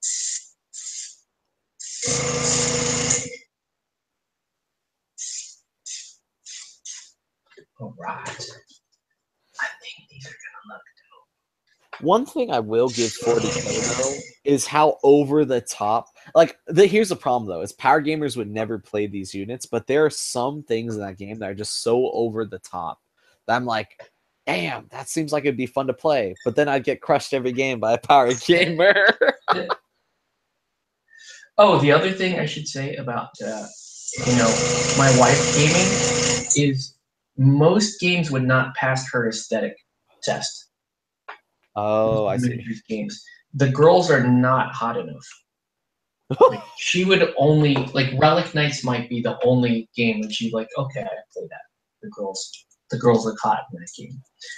So that means, you know, if there was anything she might play, it would probably be Way of the Fighter. Because Way of the Fighter is a fighting game. It's like a format she's used to. It's a competitive head-to-head. The girls look pretty. Like if you showed her Sisters of Battle and said, "See, it's female representation," like she would punch you directly in the face. She would say, "What kind of bullshit is this? This is not." Oh, speaking of that, Octave, there was a feminist article based on Sisters of Battle. Oh yeah, I know. I was like, wait, what do you mean they're too revealing? I was like, the fuck? Like, have you looked? Wait, never mind. I don't know what you're talking about. I haven't heard of this one. There was like a feminist article where they're like, they're too overly sexualized. I'm like, wait, The they're Sisters of Battle. I'm like, they're in full armor. Full armor. Well, you do have what's it called? Repent. What are they called? The Repent. Oh, the ones Sisters with Repent. They have those. God, I can't believe I remember this bullshit. Not to get political, but it's hard finding clicks when you are a slightly right-leaning person, because in today's world, the political talk always comes out. I immediately can't relate or turn off. Yeah, fair enough. Yeah.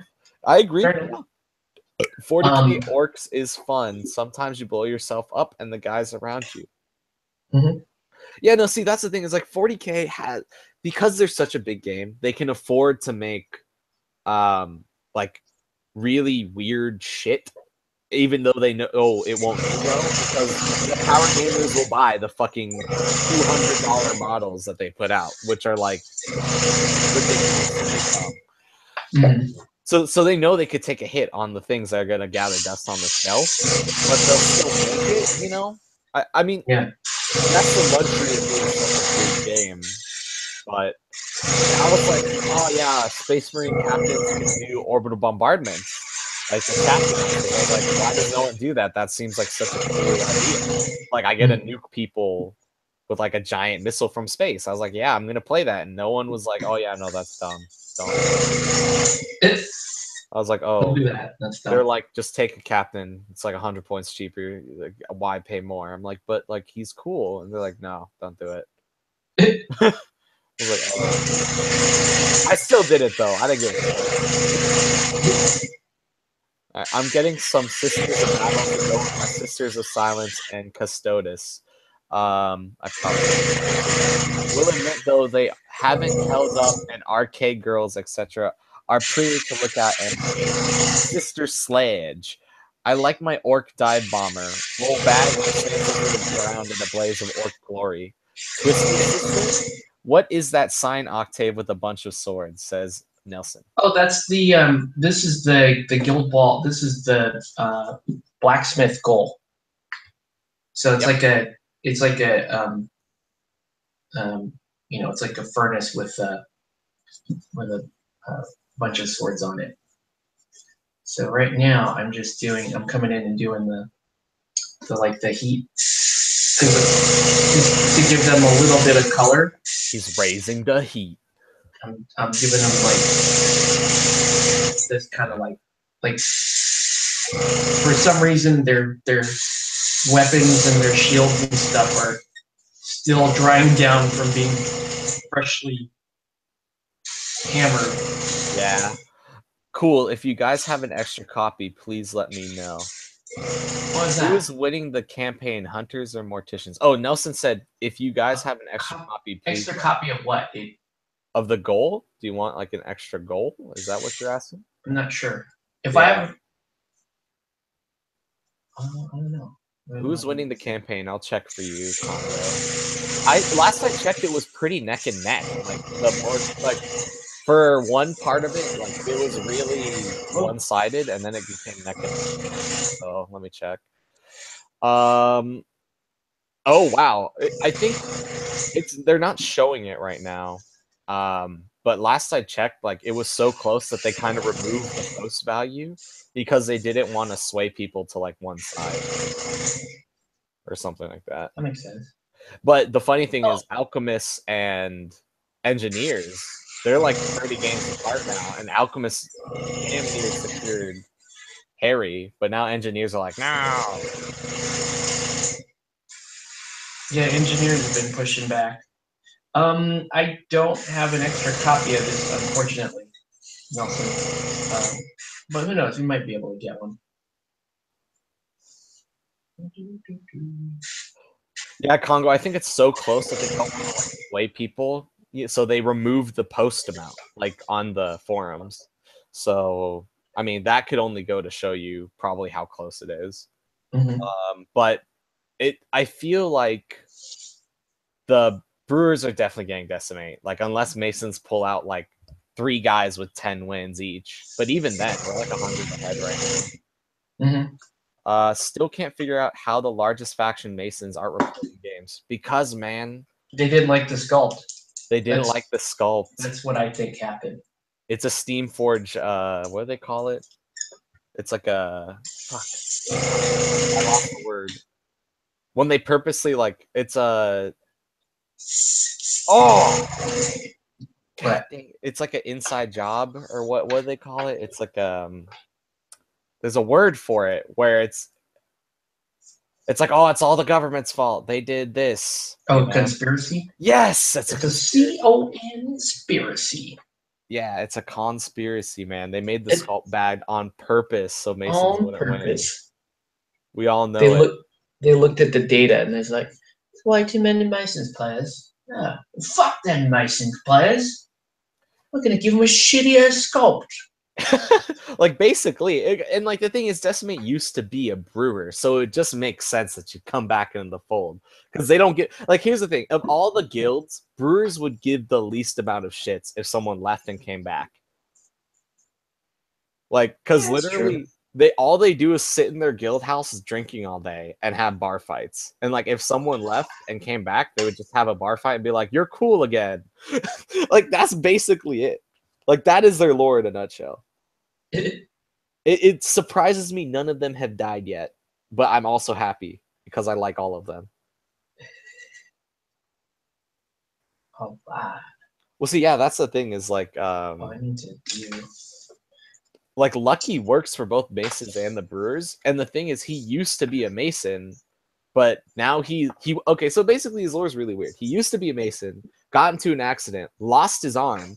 They said, fuck you, you can't be a Mason because you don't have 2 arms now. The Brewers took him in, and then the Masons got jelly, and he was like, oh yeah, I'll work for both of you because technically I feel aligned to both clans. And the Brewers did not give a shit. Like, that's how cool the Brewers are. That's how tight they is. I like that team a lot, but looks weird in the theme of playing ball in heavy armor. Well, it's not that weird once you see Guild Ball stuff. Yeah, like their heaviest model, the Iron Guy, is actually like one of their best scorers, which is kind of funny. Oh my god, not again. All right, I gotta go to bed. You gotta roll? Yeah. All right, dude. All right, thanks for joining. No problem. Thanks for the link, man. We will catch you. Oh my. Wait. Oh. That's why it wasn't firing. Oh. All right. Good night, guys. Later. All right. Good night, Andrew. Yeah. Sad. Honor's leg is messed up. Yes, that is quite sad. Yeah, Honor's like my favorite. She's one of my favorite characters in the whole game, obviously, and I'm also a Masons player, so I was sad about that. But I think they're gonna do cool stuff with that character. You know, she was always kind of meant to be almost more of a political figure in the fluff anyway, so it makes sense. And her fluff was pretty damn fanboy. Like she was considered the first lady of Guild Ball, and she was like ridiculously amazing with her teammates and beloved and all this other crap. So I like that they've taken her down several notches and they've been playing around with that character. Albert says good night. I think you're saying good night to Andrew. I'm eventually going to get Farmers because she's coaching them. Yes, she is the coach of the Farmers. Farmers Guild's a pretty cool guild. Andrew plays them. I should like the farmers because I like their playstyle. I gotta admit though, I don't like the sculpts. I do not.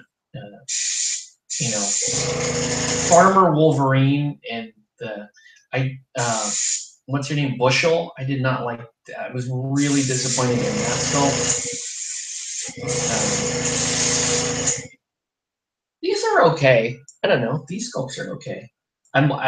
What I like about them right now is just how easy it is to just airbrush the overwhelming majority of the model. There's not gonna be a whole lot of painting that happens once I put the airbrush down. Just a lot of like detail work. So you can see I'm already kind of doing the grass. And I'm mixing that with the brown, making it.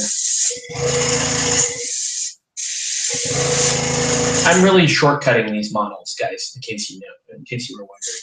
This is like me in turbo mode, like trying to get as much of them done as possible.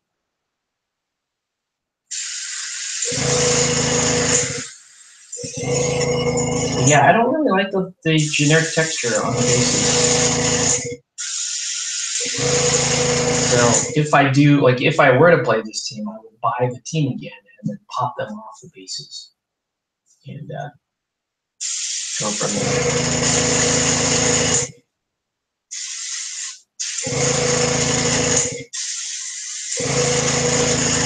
Okay. All right. Cool. Not bad.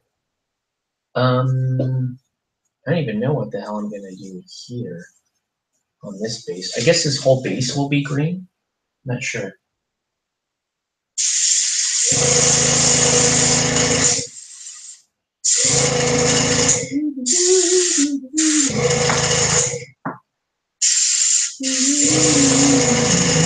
Oh, we totally forgot to tell you guys the freaking news, man. And Andrew told us this like right before I was streaming tonight. Andrew has officially joined the Legion program with Cool Mini or Not, which is cool. So Andrew will be, coordinating a lot of the promotion of Cool Mini games, specifically Wrath of Kings. But I don't know if they would ask him to do Dark Age or even like the board games, Zombicide, Rum and Bones. I don't really know how Legion works. It's one of the programs that I did not really look into, when I was big into like getting the volunteer jobs.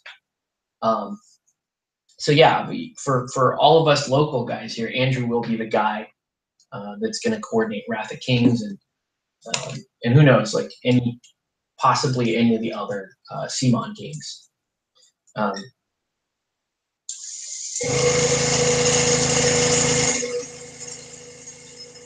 So that, now that I'm thinking about it, that will probably put him in contact with what's his name? Frank from CMON was one of the local, like one of the main Legion guys. So it should be interesting. Let's see. I'm fine with the generic texture, so it can match the playboard and the starter set. Yeah, I get that. I mean, it does, like, it'll look decent once we get it all together.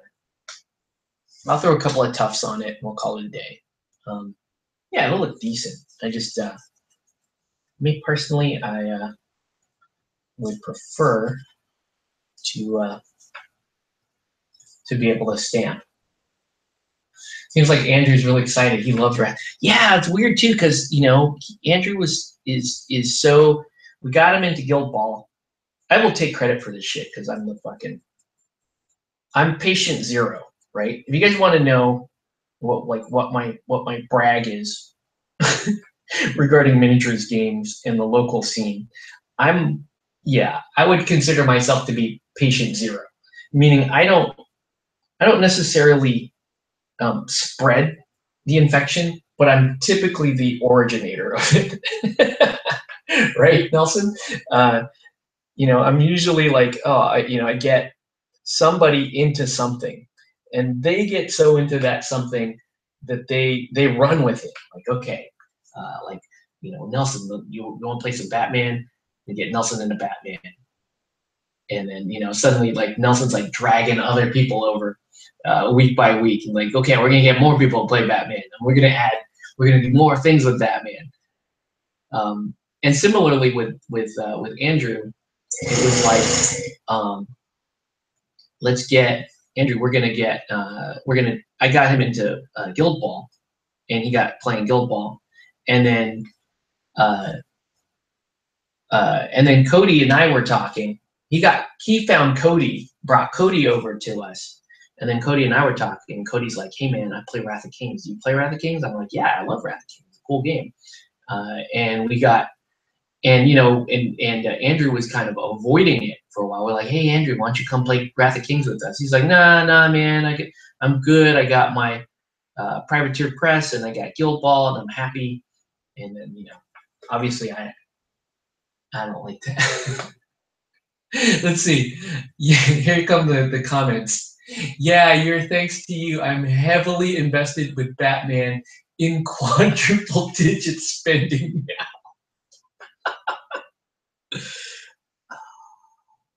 I don't know. I'm half ashamed, but I'm half proud. I'm also sort of proud. But yeah. A lot of these, like a lot of the stuff that happens locally, I'm just gonna say it, and I know it sounds like bragging. I know it sounds like bragging, but the people here know. Like I'm like patient zero for this shit. You know, the very first Guild Ball demo that happened down in San Diego was me teaching David Blood and Luis how to play Guild Ball. And you saw what those guys did. And they ran with the game. And Dave Blood went on to be like a big pundit for the San Diego area. So, I don't know, just saying. But yeah, it's yeah, that's my role. My role is either, well, depending on who you talk to, I'm either patient zero or I'm Dr. Frankenstein, right? Because I make monsters. Because that happens too. I don't know. I just, when I play a game, I get excited about it, right? And I want to see like who's coming with me, right? Like the freaking Jerry Maguire shit. Who's coming with me, right? But I don't know. It's just an interesting role to have locally.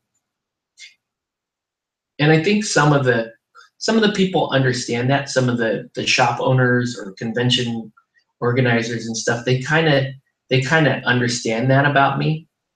And so they're always curious to know, like, what are you playing next? What are you into now? Especially Comic Quest. They want to know, like, what am I into? Because they know they're gonna see some sales. You know, even if it's just a minor spike in sales, like, oh, we're say we really got into Rum and Bones or something, then, you know, they can expect to see a little spike in sales there.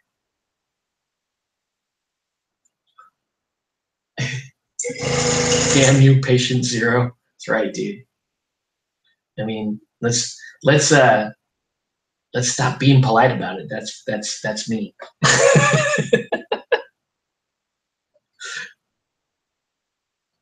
Okay. These are coming along very, very fast, man. Like, I've not had to do a whole lot yet, and a whole lot of actual painting yet. Mostly just lighting and shading and all that kind of stuff.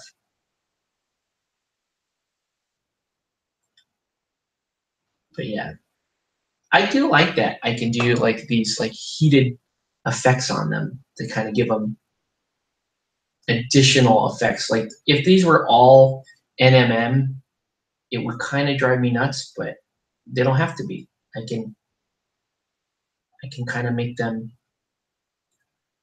look a few different ways. That's kind of cool right there. That like a hammered look on the shield. That's pretty damn cool.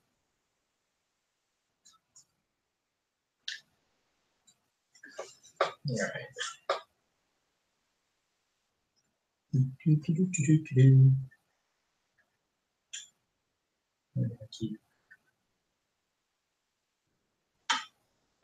Okay. So yeah, it got quiet all of a sudden.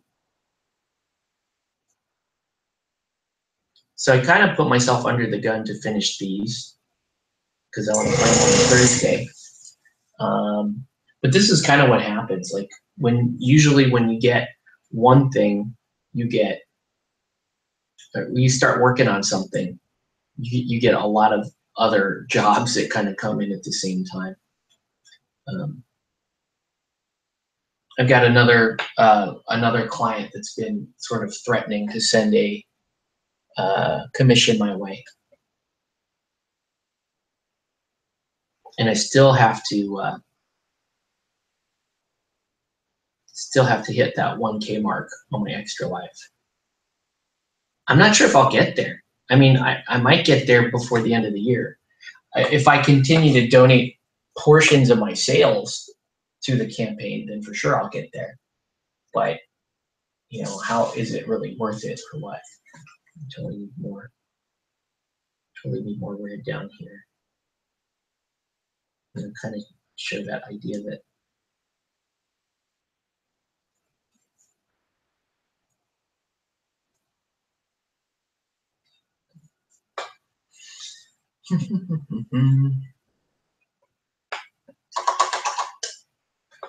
let's see. People ask me why I went with masonry over college. Pays nice, and yeah, the work sucks. When it's all said and done, I get to go, yeah, I helped build that. That sense of accomplishment can't be beat. I have two minds about that. I'm glad that you brought that up because, we talk about the future generations and what we'll say skill versus education, right? I mean, it's no mystery that that millennials are the most educated generation of all. Hold on. Yes, Nelson. Short answer, this is for sale. I'm planning on playing a couple of games with it, streaming a couple games with it, but I do not plan on keeping this team.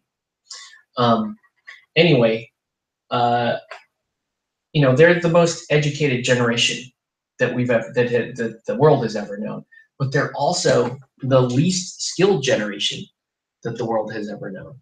And so they have their own sort of issues baked in with them, with things like okay, so they're going to have a PhD in something, and they'll be highly educated, but how useful will it be? Whereas if you were to send somebody into a trade, like if you were to apprentice somebody, and send them through a trade, let's say for, I don't know, HVAC, nothing like that. Wait. Hey, Kondo, I broke that number with stupid amount of terrain and bought last year too. Boom, Nelson is into Guild Ball now. Nelson, you will enjoy Guild Ball. You will enjoy this game. It's a fun game. It's the thinking, like the parts of the brain that it tickles is going to be different than Batman, but it's a very fun, very clean miniatures gaming experience. I would think it's going to appeal more to like your X-Wing side of things, but in that feel of, okay, it's a cleaner rules, maybe a little bit better for organized play than Batman, but still very fun, very thematic, and just such a convenient game to play. I'm out. Good night, guys. Good night, Albert. Thanks for tuning in, man. All right, so I don't know. Take that for what it's worth.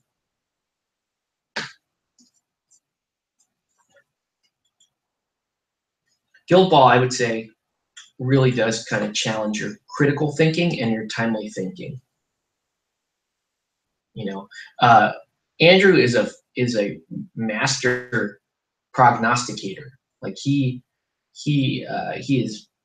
really enjoys his theory craft. He really enjoys, you know, looking at stats, trying to find synergies, trying to tweak builds and all that kind of stuff. And these are all super, super good skills to have in Guild Ball. But if he's going to, and I told this to Andrew, I'm like, look, dude, you're super good at this, but if you're really serious about playing this and playing it, you know, at the higher levels of competition, you really got to get faster. And you got to be able to work through these decisions faster than what you're currently doing, because you're just going to get murdered in a tournament. There could be games where, you know, by all accounts, Andrew is winning, but because he ran out of time, then he's clocked out. He starts losing points every activation. And especially with a team like Brewers, our bashy teams tend to have a harder time in tournaments because it takes them longer to score their points. Like it takes you more setup and more out of your clock to sit there and roll attack dice wave after wave. That's going to eat up a lot of your clock. So inherently, you know, going into these like tournament type settings with bashy teams is a slight disadvantage, I would say. But anyways, yeah, we were talking about, I'm a universal technician for HVACR, but my father asked me to come work masonry for him as a laborer, and I want to go to school for the advanced stuff. Yeah, this is just what I'm saying though. Like, if you can do HVAC work, like out here in California, I'm wondering, like, I'm very curious to see what your average HVAC, you know, certified technician is making in California versus your average PhD graduates, you know, because on the PhD side, you're going to have wild fluctuations. You know, physicians, you have college professors. Oh God, I totally. Come on, Octaves. This is what happened. I'm working on too many pieces at once.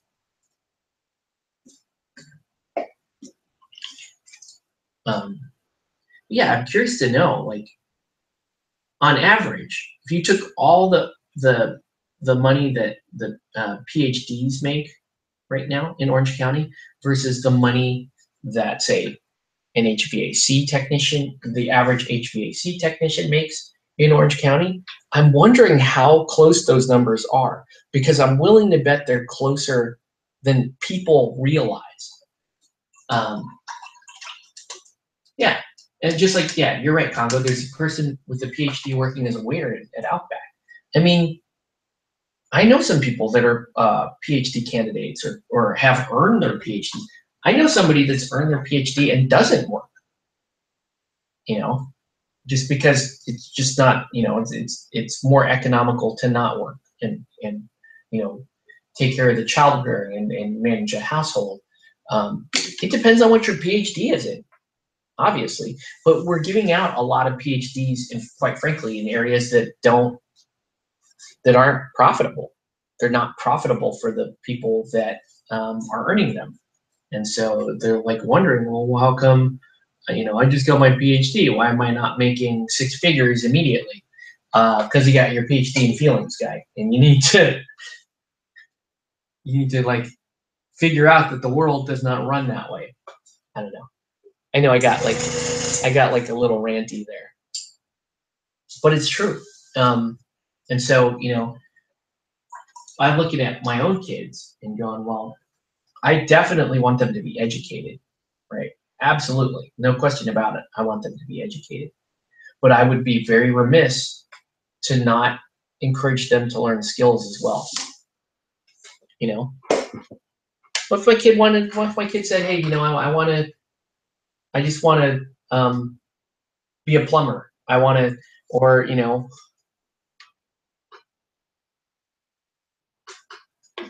Or like I said, I just want to be like an HVAC repairman or a handyman. It depends. But if you imagine if you had a kid that was smart enough to do both, right? He went out, got himself a decent degree in school, something useful, but then also had that certification.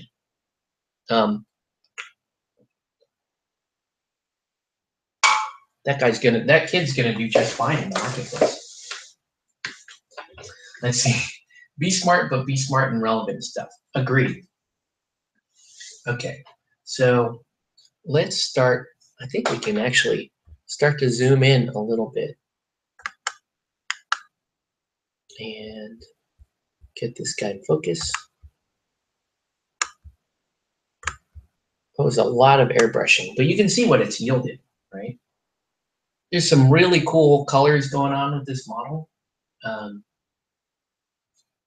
yeah, so that's kind of the basis of like this speed method is you block the majority of the colors out, and then you shoot higher than you're supposed to go, or you shoot higher than your intended color. And then basically you just go back in and you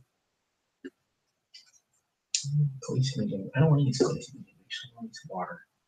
I should use glaze medium just to be safe.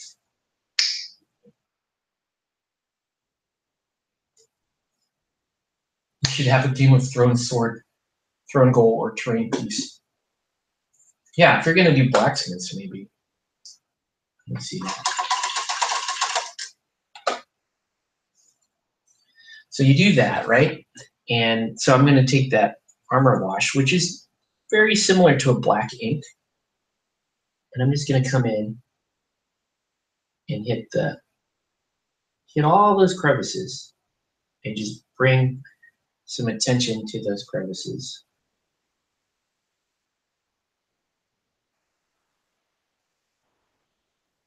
And just sort of shade it down. Yeah. But like here, look at you can look at the blacksmith little pendant right there, right? And I'm just gonna come around it. I could actually run the wash directly over it. That's like too much wash in there. So you can pick it up and move it. And you can see that it's gonna start defining it. And it'll define it without taking away any of the gradient or anything like that. I'm going to absorb the NMM knowledge and realize I don't have the paints for it. Well, this isn't really NMM. I mean, I'm doing kind of a bastardized version of it. You know, if you watch Dizzy do NMM, like she'll actually pick the lighting apart. She'll actually put the shadows where they're supposed to be and the highlights where they're supposed to be. Whereas I'm just gonna show you like a microcosm, a cheap one. Why so many swords to play a ball game for sure. I mean, Nelson, this game is it's supposed to be low fantasy, Gangs of New York style. You know, soccer is how we build it. So you have some guilds like this that look really low fantasy, but then you have like steampunk looking groups, and you have some of those other groups. So yeah, basically what I'm doing is a very bastardized, oversimplified version of what true NMM is. It gets the point across, like it, as an effect, it looks correct, but it's not the same as, you know, actually getting in there and selecting the right shadows and the right places to highlight. That's definitely more of an art form, doing that. Never enough Schwartz. I'm never good at stuff, I just paint. Well, like here's a little trick, right? I'm just gonna show you with this sword, because even though there's no, the grand scheme of things, you get a little bit lighter here, but you have a, but I hit it with a white dry brush. When I run this, when I run the wash over it,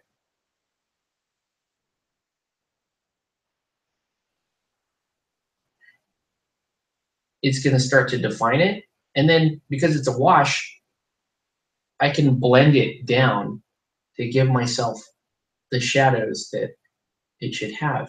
And I can just keep doing layers of it. It doesn't have to be totally precise. Now, if you were going to do like fancy NMM on this, you would actually come through and you'd come back through and then drag those highlights all the way back out to white. Like this would stay, you would keep dragging that, this side of the sword more and more into black. Then you'd have white here, and you could paint in some straight lines there, and then even paint a little bit of white there.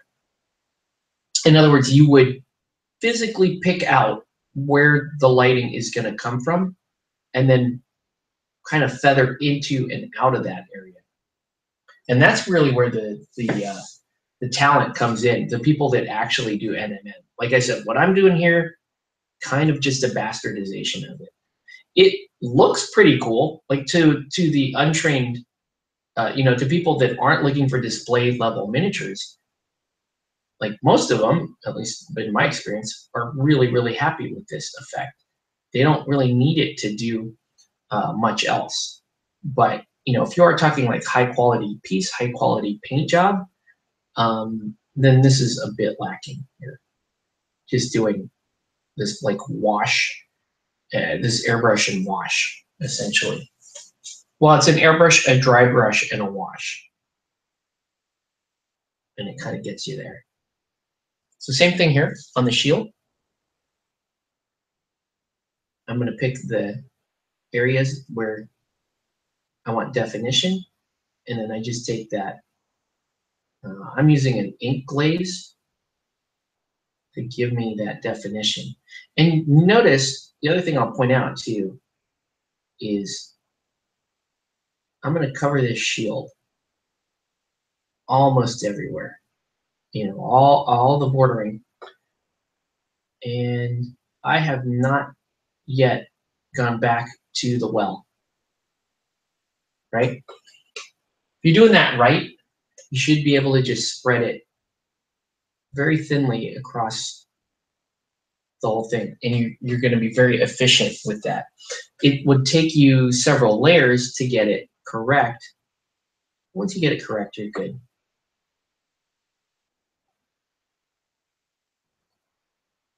I love that the glaze gives you enough working time so that you don't have to sweat it too much if you can't get behind a shield, and you can't get, you don't have to sweat that ink getting back there and drying instantly.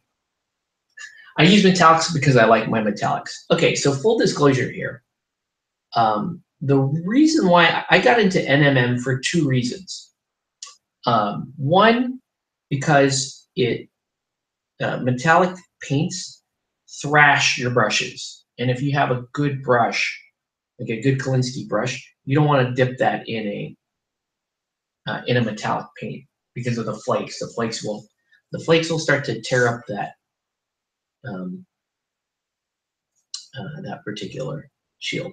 The other reason, the less noble reason for me, oh man, I lost my train of thought.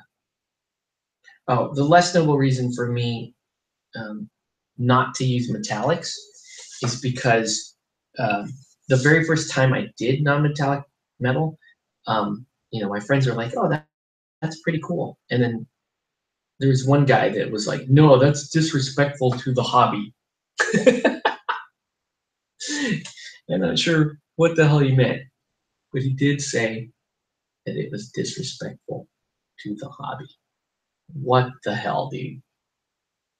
So you can see there, like, I'm going to let that guy dry, and then I'm going to come back and really start to pick off those edges. I have a specific brush for metallics. That's good. You don't want to use your, Series 7 size 1 for metallics. You're gonna thrash the metallics.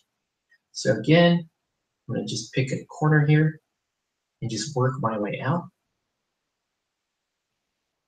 And then if I need to concentrate it, I can concentrate it. But all I'm really trying to do here is just keep those definitions in play.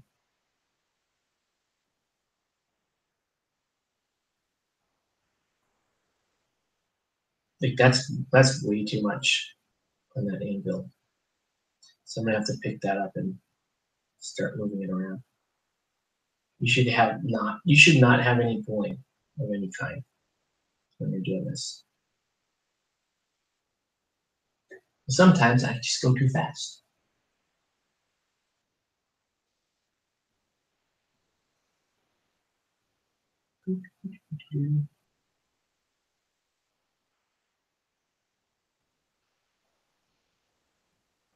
By the time I'm done painting these, oh, they'll grow on me. Look at how cool that looks now. See how that like hammered, it's got a cool hammered look to it? That's pretty dang cool.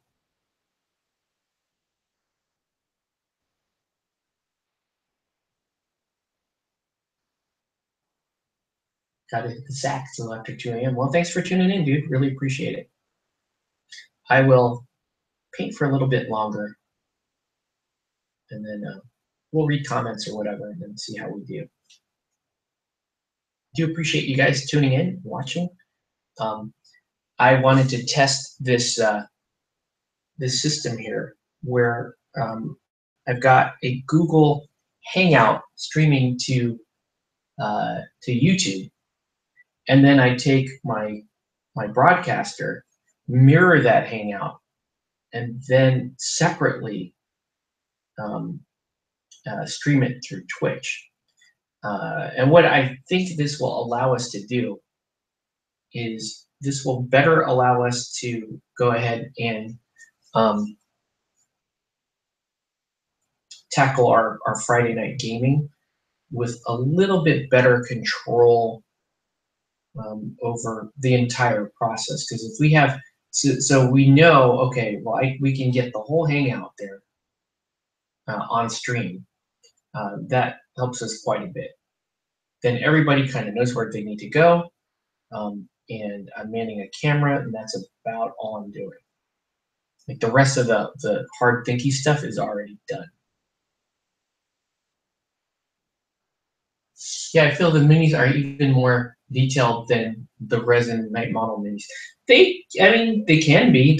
These are really, really good plastic sculpts. I will say that. Single piece plastic sculpt. This is amazing. Like this could be gold standard for something like that.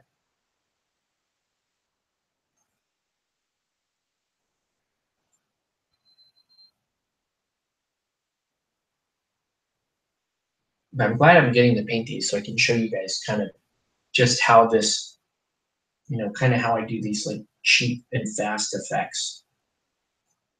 So right now, P3 Armor Wash is fantastic. P3 Armor Wash and a little bit of glaze medium, you can use that.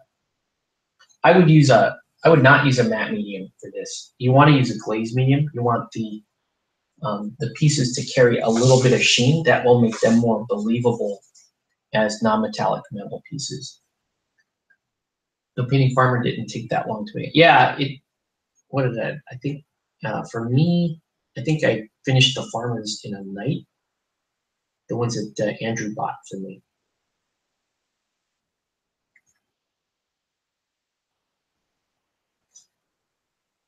This does ever so slightly hurt my business, them going to plastic, because the pieces are cheaper, so I end up having to paint more for less money. That's my first world problem, guys. It don't matter.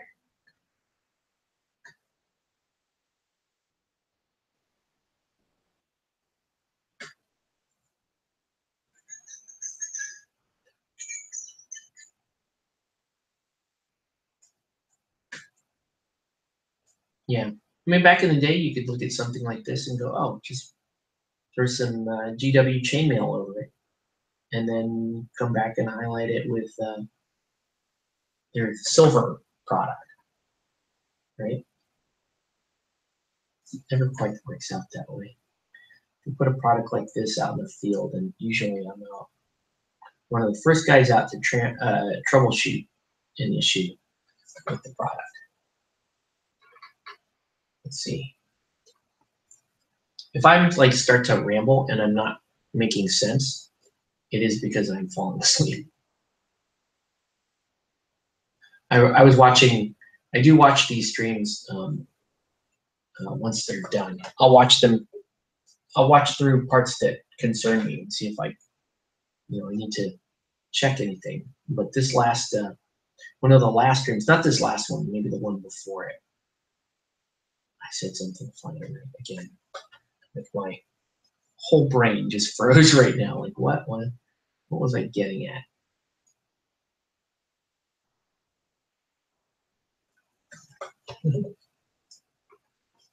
So right now, get a little more shadow down.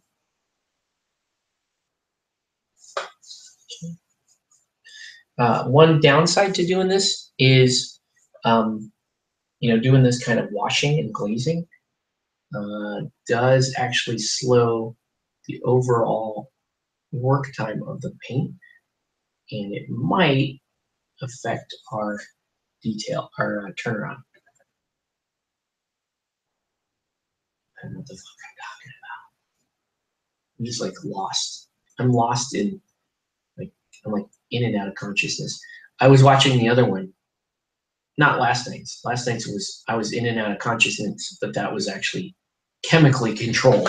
That was chemically induced, me going in and out of consciousness. But the week before, or the stream before, I just was talking about painting, and then suddenly I started to say, well, yeah, we have enough runway here to invite the Wu-Tang Clan.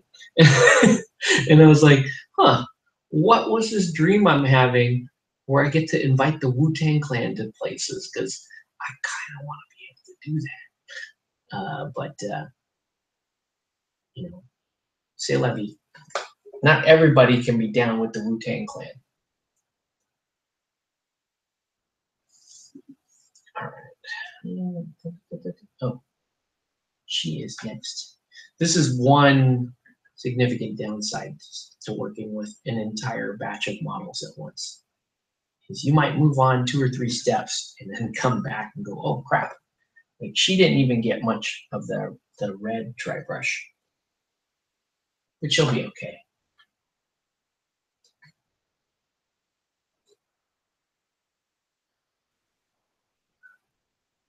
She looks like she could be maybe Honor and Harmony's long lost sister.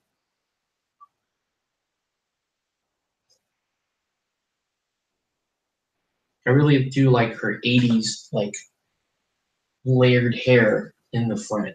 It's a very 80s style like haircut for a lady.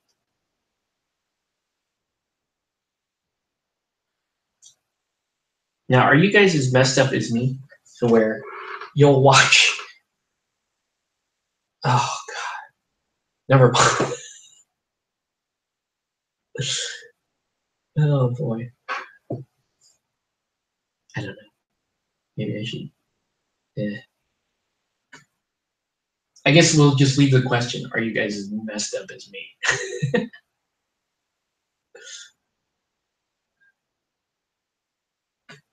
But yeah, sometimes you'll be watching a show and you'll see the women's haircut. And if you don't like the women's, like if it's a bob, you know what I mean? Those little perky haircuts that like the 40-something-year-old women wear to prove how perky they are. Like when I see a preponderance of that, what? Yeah. When I see a preponderance of that, like I automatically start to get like okay, I'm in like the old lady section for some reason. I don't know. Two-Face style. Yeah, I was just pointing out that like sometimes I can like you're just judgmental. You're looking at hairstyles, and you're like, man, these women all have that weird like perky bob and sensible shoes, and I like evil is afoot. Like, what's going on here?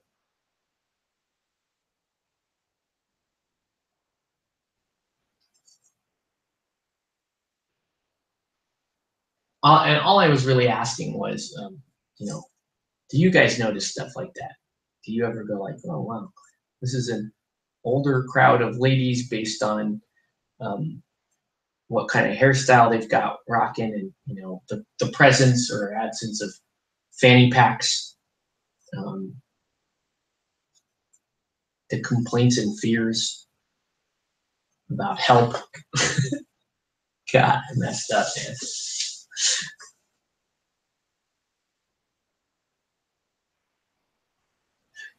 You know how messed up it is? Like, I don't watch The Big Bang Theory. Like, I haven't been into that show for a number of years. My wife still watches The Big Bang Theory, but we talk about the season where Penny has the short pixie haircut as like by far the worst season of the show. And I'm curious to know, like, did the ratings go down during that season when she had the pixie, and then she had to bring it, you know, she had to grow her hair out? They like contractually, no, we're losing ratings because your hair is just not appealing to our audience. Curious.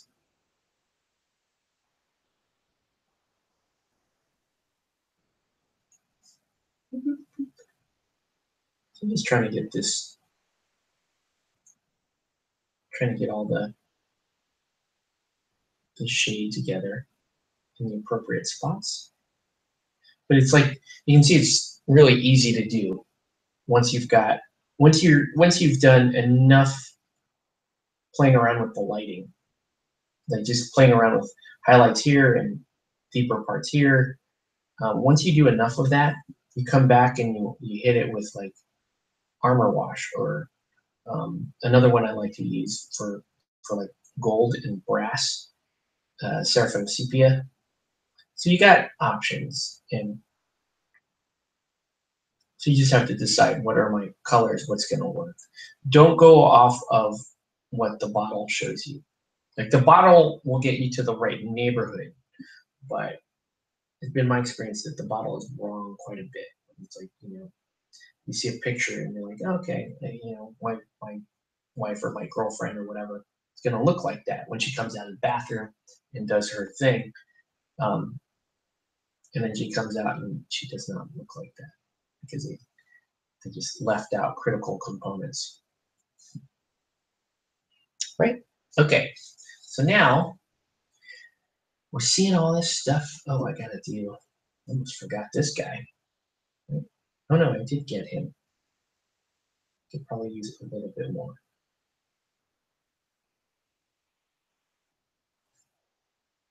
I love how like he's just with a little bit of heat now. It looks like he just walked through a furnace.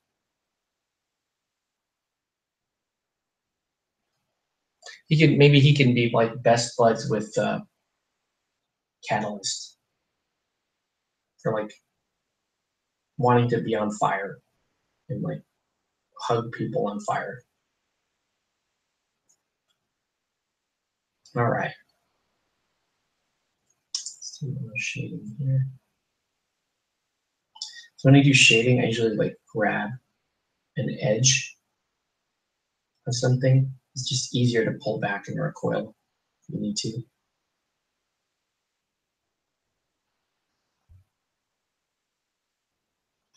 Company doctor? What? What? Okay. Yeah, dude. I am really tired. Okay.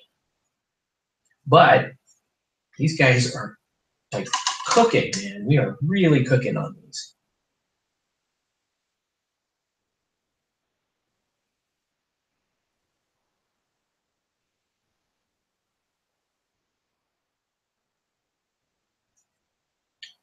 Yeah, I'm thinking this guy might actually be my favorite model in the blacksmith guild.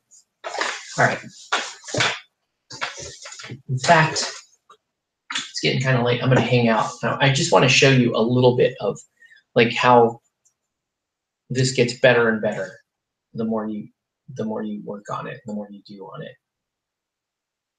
I think he looks. I think he's looking pretty damn cool.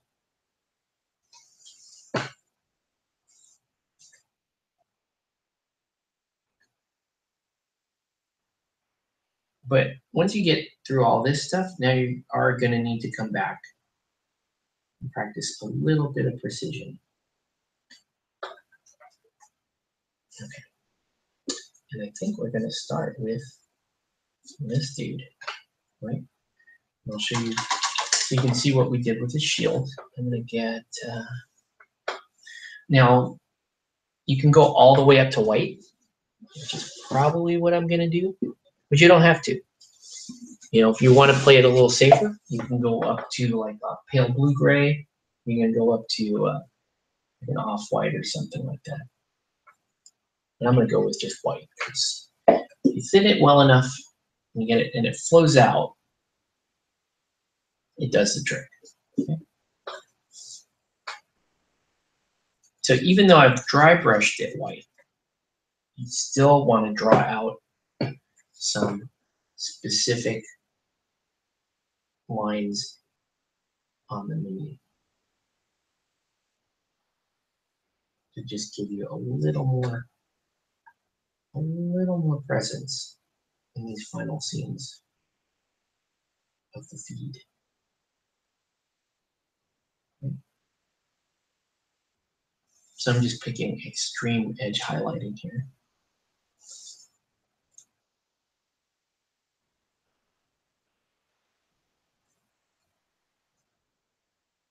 I can just kind of splash that on and feather it out.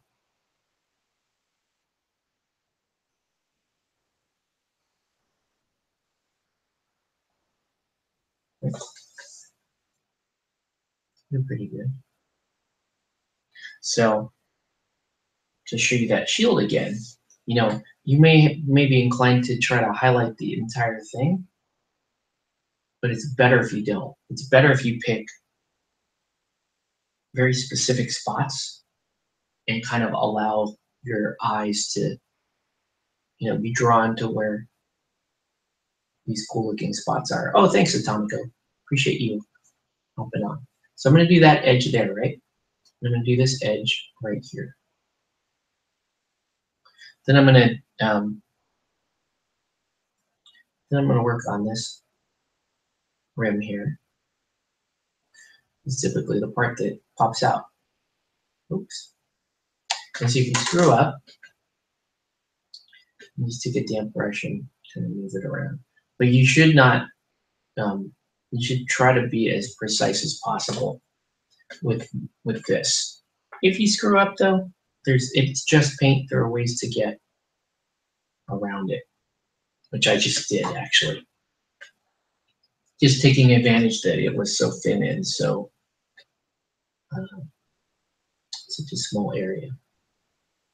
Let's see how I'm just gonna outline a little bit of the restaurant here. There we go.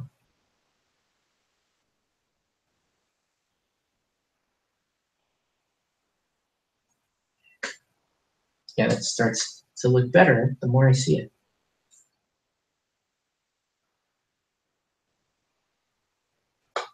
It's gonna be an interesting, there we go.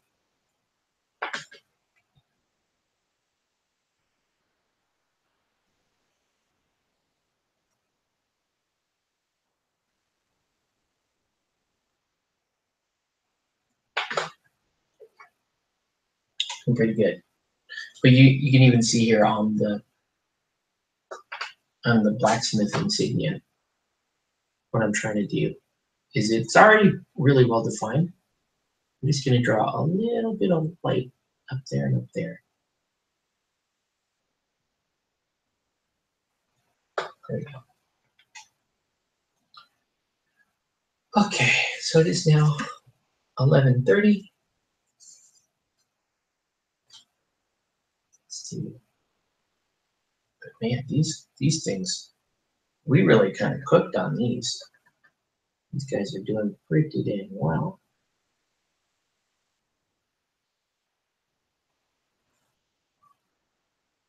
Okay. All right. So with that, I think we're going to call it. Let me show you guys. Well, sorry.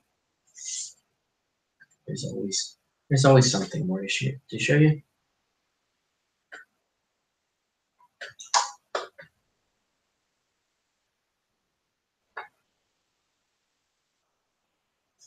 But even just doing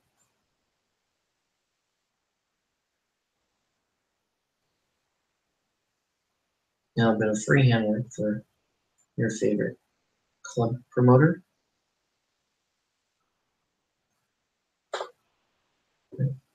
And then you get the edges in too. And then you just kind of let the ink or whatever, or the spirit or the alien, I think it's alien for this one.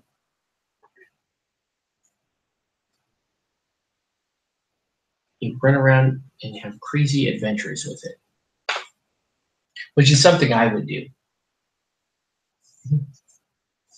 See you, Blade Wolf. Yeah, it's that time where I'll go to bed, which is fine. It's good. I also need to go to bed. But this is the fun part, really. Now that you have the gradient down, now you're just picking lighting and going, okay, well, what kind of lighting products do, like what kind of pro, I don't know.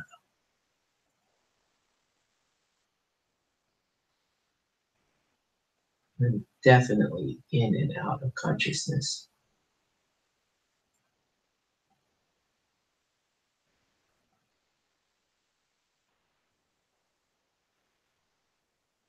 Which wouldn't be bad, but apparently you still have to be able to control the paint.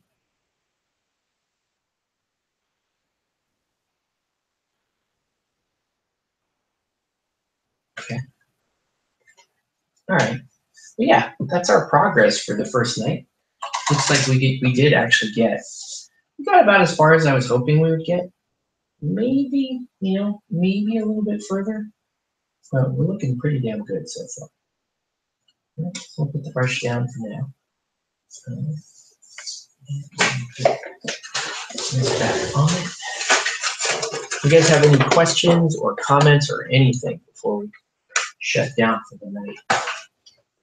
Once again, I really do appreciate people that tune in, just to say hi or they want to lend to the discussion. I really appreciated Andrew popping in, and I gave him a little shit about coming in and like going super technical, like, and then you have this blasto and you're gonna find like that's cool. I like that. Like he really loves the games and he's really into gaming, and that's cool.